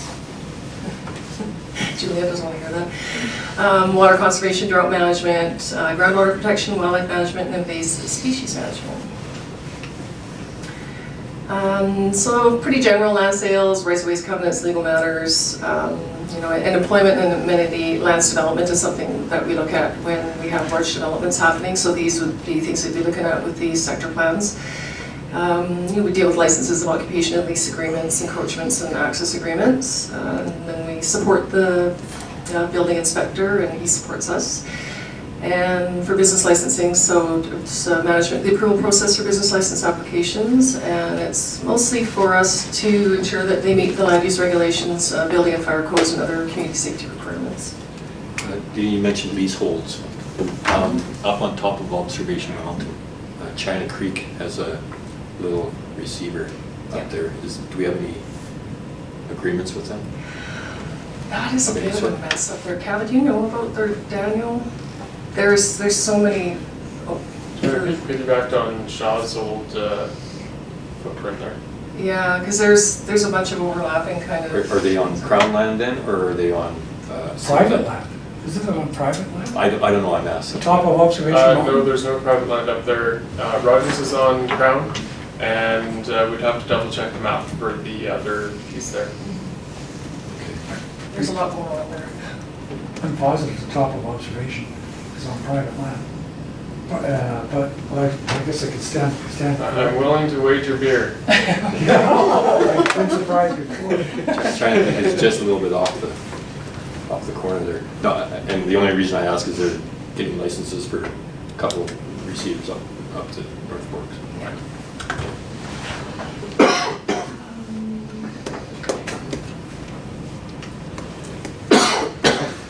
So our long-term asset management infrastructure planning, so our 20-year capital plan, our 5-year capital plans, and those change based on what happens every year. And so community protection, hydrological and hydraulic floodplain mapping that we have, floodplain hazard assessment risk analysis, and emergency planning and support. So Dale lets us know when we have emergency courses that are coming up and organizes and gets us all trained up. And then we have wildlife well safety seed. And then grants, so when grants come up, we usually get somebody's, sends us, Diane sends them to me sometimes, or one of the other departments sends them. Sometimes they come from outside sources, and our engineers watch, and so we're always watching for grants that we can get in on. And then overall project management. And then, so the economic development support this year is going to be, under the economic recovery program. And that's for the downtown revitalization, some policy development there, potentially some strategic land disposal and acquisition, and ongoing facilitation for prospective developers. And the records management, we're the guinea pigs, as Daniel said, and that's going pretty well so far. And planning and permit process, so we have, I think we're on development permit 5 or 6 so far this year already. Putting together manuals, brochures, and application checklists and such, and planning procedures and fees, a bylaw update we're working on, and that planning and procedures and fees bylaw update is going to be tied in again with this other economic recovery piece. And flood recovery and regulations, so facilitating housing options and services, ongoing support to the flood recovery team, and a review and updates to flood construction bylaws and covenants, which will be coming once we get those grants completed. So this year, economic recovery initiatives, we're hoping will be at the top. Cannabis-related business processes, it's quite a, it's a fairly long process for getting through the licensing, and there's the province is involved, so we have our process, we have to get public feedback, then that public feedback has to be put into a report, it has to be sent back to the province. And so we're doing it through our business license process, which we only charge $75 for, so it's certainly not going to be covering the cannabis licenses, but it's a start. And I suspect, from what I hear on the street, I've only received 2 confirmations from the province of applications to them, but I've heard there's many more out there, and I've heard that many more have already applied to the province. Yet we've only officially received 1. And we've gotten a notification from the province of the second one. When you say officially been notified? It's the province has a process, yeah. Is it approved or? No. Okay. No. The province is going to, they notify us when they receive an application, and then the province starts their process. They have a financial and security check that they do, process that they go through, but when they get an application, they notify us that they've received an application, and then we start our process for the business licensing process and start that. And then the province goes through their vetting, and then if they are vetted and they are approved, the province will tell us that yes, they've been vetted, the security and financial checks have checked out, they've been approved to that stage. Or they'll send us and say, no, they've not been approved. And so at that point, our process would stop. Okay, so you've been notified by the province of 1 application? We have an official notification for 1, and they've just notified us this week that there's another that they've received. Oh, yeah. Nothing official? I guess it's official, it's an email. Okay. It's just that the person was kind of anxious and really wanted to get the process started, so they did call us, and he had been talking to them, and they said, yes, we do have an application in process for him. So I guess officially we have 2 now. Okay. So we're working through the processes on those, and it's our first processes, our first couple, and we're also working at potentially changing some of the regulations in the bylaw. So it's we're just trying to be careful about moving forward and make sure that it's a fair process for everybody. We're also looking at a sign bylaw this year, and I think the Downtown Business Association did such a lovely job with their signs, and they're working hard down there that maybe it's time for us to look at a sign bylaw. Establish a board of variance, which we should have. There is a provision in the legislation for council to act as a board of variance, and we've been using that provision. The last time we went out for people, we only had 1 person replied, so that's not quite enough to make a board of variance. So that's one of our goals this year, is to get out and advertise those positions again, and get that established. Who requested a sign bylaw? Has there been problems? Has there been complaints? Pardon? Has there been problems or complaints? I have had complaints about the some of the stuff on market, the canopies that aren't canopies anymore and such, so. So it's not the advertising or the sign itself, it's the condition of it, is that? It would be, this would fall in with the downtown revitalization piece, would be to implement a sign bylaw, and that process, you know, should involve the Downtown Business Association, and, because I think the sign bylaw is probably most important for the downtown businesses, and so Yeah, we have had complaints about the. Sidewalk obstruction, with the sandwich board things, and, yeah. Yeah, it's just that when you get into sign by law, it's the enforcement part of it that never follows through, that usually is a. Yeah. Well, I mean, we can handle some of those in the heritage development permit area as well, in the OCP potentially, rather than having signed by law. So there are some options there, so maybe we can prepare some options for council to have a look at. So the West Side Development Plan is that West End Sector Plan development. The OCP review, which we're continuing forward on. The Economic Development Action Planning and Implementation. The Airport Master Plan update is actually now, this is also a bit of a moving target, is we've got the Southeast Sector Plan, which we'd like to look at all of the industrial land, because industrial land is somewhat in short supply in Grand Forks, and so the industrial land plus the airport needs to be looked at. I think we believe needs to be looked at in a holistic way rather than just one or the other. Capital projects as per the budget process, facilitation of development, and other as per the 2019 budget process. And so this is pretty much the same as it was when we had our workshop, but just some things that for council to be aware of. I don't know if it's good or bad or where it came from, but I think the flooding put Grand Forks on the map. So the number of calls that we field for people moving into town or wanting to move to town, opening businesses, it really was crazy this year, and it's continued into the new year. So whether these will materialize, I don't know, but they do tend to take a bit of our time when we're answering questions for these potential developers. We do have a number of folks that have committed and have moved here and have bought homes and are going to retire here and open businesses, and it's an interesting thing to see. Some of these folks are in their 40s and 50s, they're retiring here, but they want to open a business that they've, something they've wanted to do for a long time, and so it's very interesting to see that we're getting some entrepreneurs, a lot of interest there. Obviously with the DMAF stuff, that is going to probably dictate a good portion of where we spend our time this year. If the buyouts do commence, that's going to have there's going to be a lot of work for my department in terms of the housing and figuring out how we're going to make that work. And the airport, we do have the one development going up there, and so getting our water main in, and we have I've had again quite a bit of interest from companies calling me and thinking about moving from their places where they currently have their businesses to our airport, so it's important to have a look at that, and obviously having water there.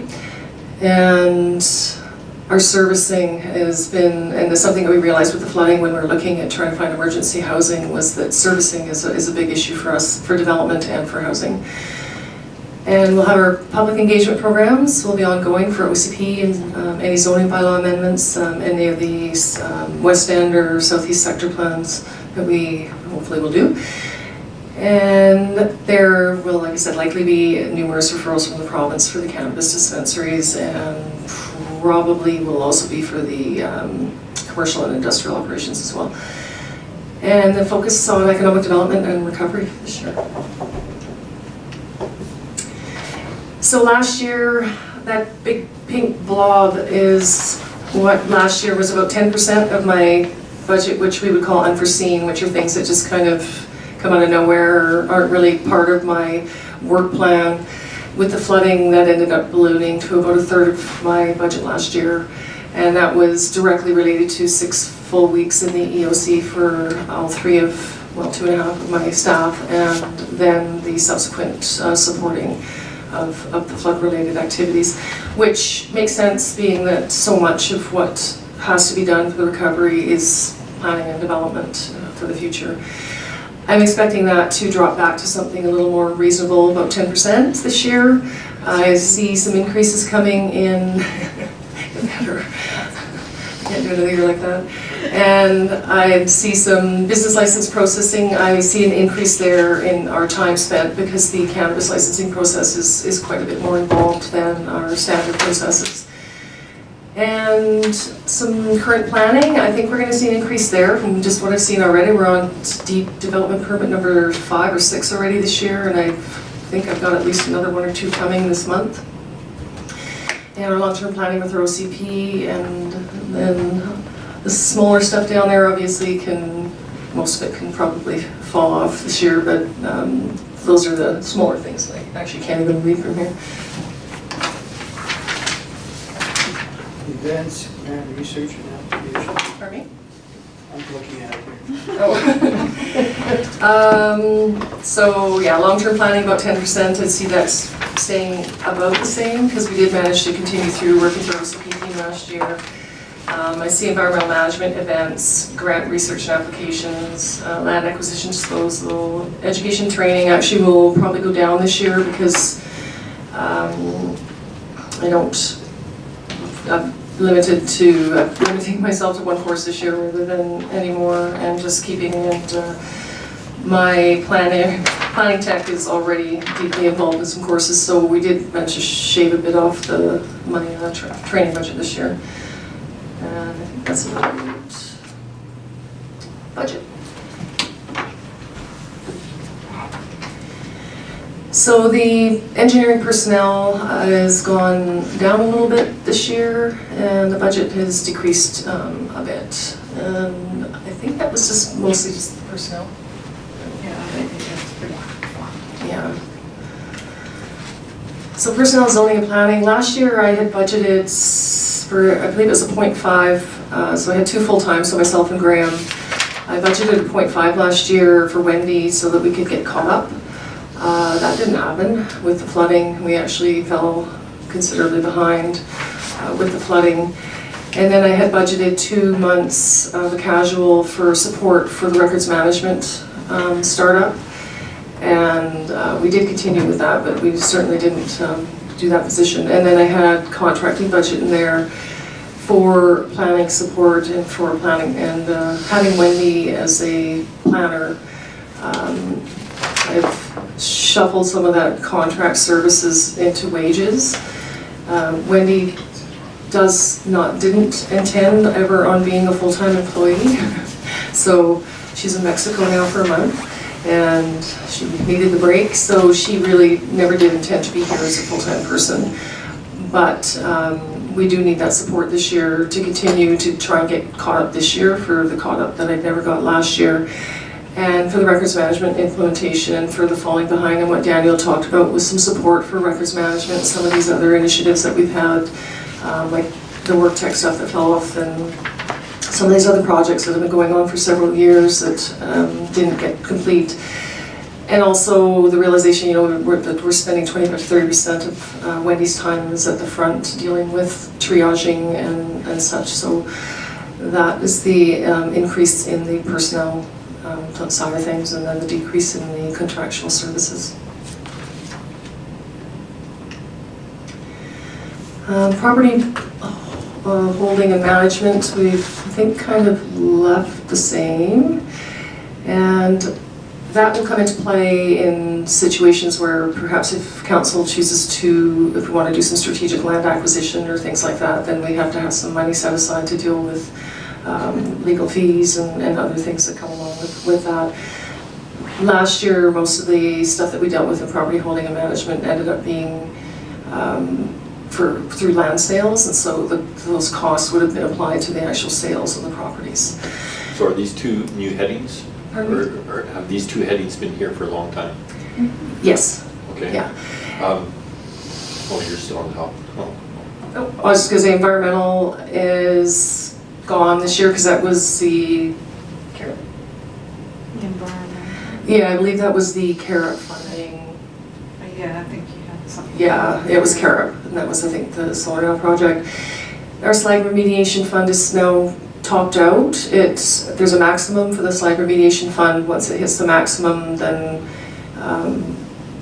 we wait. If we spend it, then we top it up again. And so right now it's maxed out. Sorry, can you explain that? Like we get income from the slag sales, goes into a capital account, or a reserve account. Yes, but we also, there's actually a remediation agreement, or, between Pacific Abrasives and the city. And the city, okay. And in that remediation agreement, it calls for so much per ton to be put into over and above the slag sales. Okay. So, and that amount's only around $5,000 for each party, so that. So that's the total in the agreement? Yeah, until it gets drawn down and then it gets replenished But again. it's only 5,000, we're only got $5,000 in the bank. No, I think it's 20. 10, well, It's capped at 20. 10, well, we only put in 10 each, 5,000. yeah. It's capped at 10 each, I thought. 5 each? 5 each. The agreement is for any, if you want to initiate a study on the slag, or for that would be to initiate the study, which then could lead to other costs in the future. But they do have a remediation plan that has been approved by the Ministry of Energy and Mines. It's it's something maybe if council wants to have a look at the slag remediation and what the plan is for the remediation in the future. It was put together a long time ago, so that remediation plan may not be what the previous council didn't, that remediation plan was not acceptable. They thought that there should be more done once the slag piles are gone in terms of remediation, and so we put this together so that we could start looking at other ways of remediating the property. Yeah, I'm more concerned about who's funding the cleanup. It was written in 1998, I think. It was, yeah, it's pretty old. But what I'm hearing is we have basically no money to clean up the site if they walk away tomorrow. Their mine plan actually includes basically cleaning up the site. Oh, it's That's what it is. Yeah, it's And a plan, yeah. but it doesn't tell me who's funding it. But isn't that in their contract? Oh, I thought it was in their contract. Well, there is a very basic remediation plan that they have to, that is through the Ministry of Energy and Mines. No, but I thought with the lease agreement that there was remediation in there. I don't think so. But when they file their so-called mine plan, whatever, with the Ministry of Mines, they actually have to put in a remediation section as part of that. And probably, I don't know firsthand from them, but normally you have to post a remediation bond with the ministry too. Okay. Yet in a normal operating mine, you have to post a But we don't know for this. remediation bond. So I would imagine that they would have had to do that in order to get their. Well, it's city property, so the city would probably have to put that bond up. No, they No? do have. Yeah, there was something But I thought with the years lease- and years ago. When the lease was renegotiated, Yeah, and we were looking at it, and my understanding was that they were responsible and had funding to do a certain amount of remediation, and then we would then decide if there's something else that we want to do on top of that. Okay, and I don't know the Okay. company that well, but what Yeah. usually happens, and what I've seen before, maybe I should put it that way, is, 2 days before they take the last bucket of stuff out, they go bankrupt and we're left holding the bag. Yeah, I think that's the provinces, or even federal, I think, because of mining and stuff, I think. You look at Orphan Wells in Alberta and whatever they did didn't work, so. Yeah. but no, I'm sure there was something in the lease agreement, so I don't know. I don't remember it. Like I said, to remember that if Pacific Abrasives wasn't there, we still have 2 massive piles of slag, so. And this is somewhat of a remediation plan, they're actually getting rid of it, and then we can deal with it, but yeah. What they have through the Ministry of Mines is through them and the Ministry of Mines and the Ministry of Environment, so. And then wildlife management, I've cut that back to include the Wild Safe BC initiative. And also I left some in there last year, one of the reasons we didn't make the cut for the grant funding is because we actually haven't gone through a bear-aware program. So I left a bit in there to maybe look into bear-aware, but if council doesn't want to do that, you absolutely don't have to, but it is actually one of the sort of conditions of getting the well-safe funding, so. But we did have Bearware one year, I remember seeing the sign. Oh, yeah, we've had Bearware. Well, we don't actually have the bear-aware certification, like there's a certification yeah. that you get through it, yeah, so it wouldn't take much. Yeah. 'Cause, I mean, we've already, the initiatives that we do for the deer and the feeding and stuff like that are pretty much the same as what you do for bears, is you don't feed them and they won't come, so. We did approve going ahead with the application for funding. Yeah. Yeah. Oh, questions? I think we asked them throughout the presentation. Everybody's tired and wants to leave. Have lunch, yeah.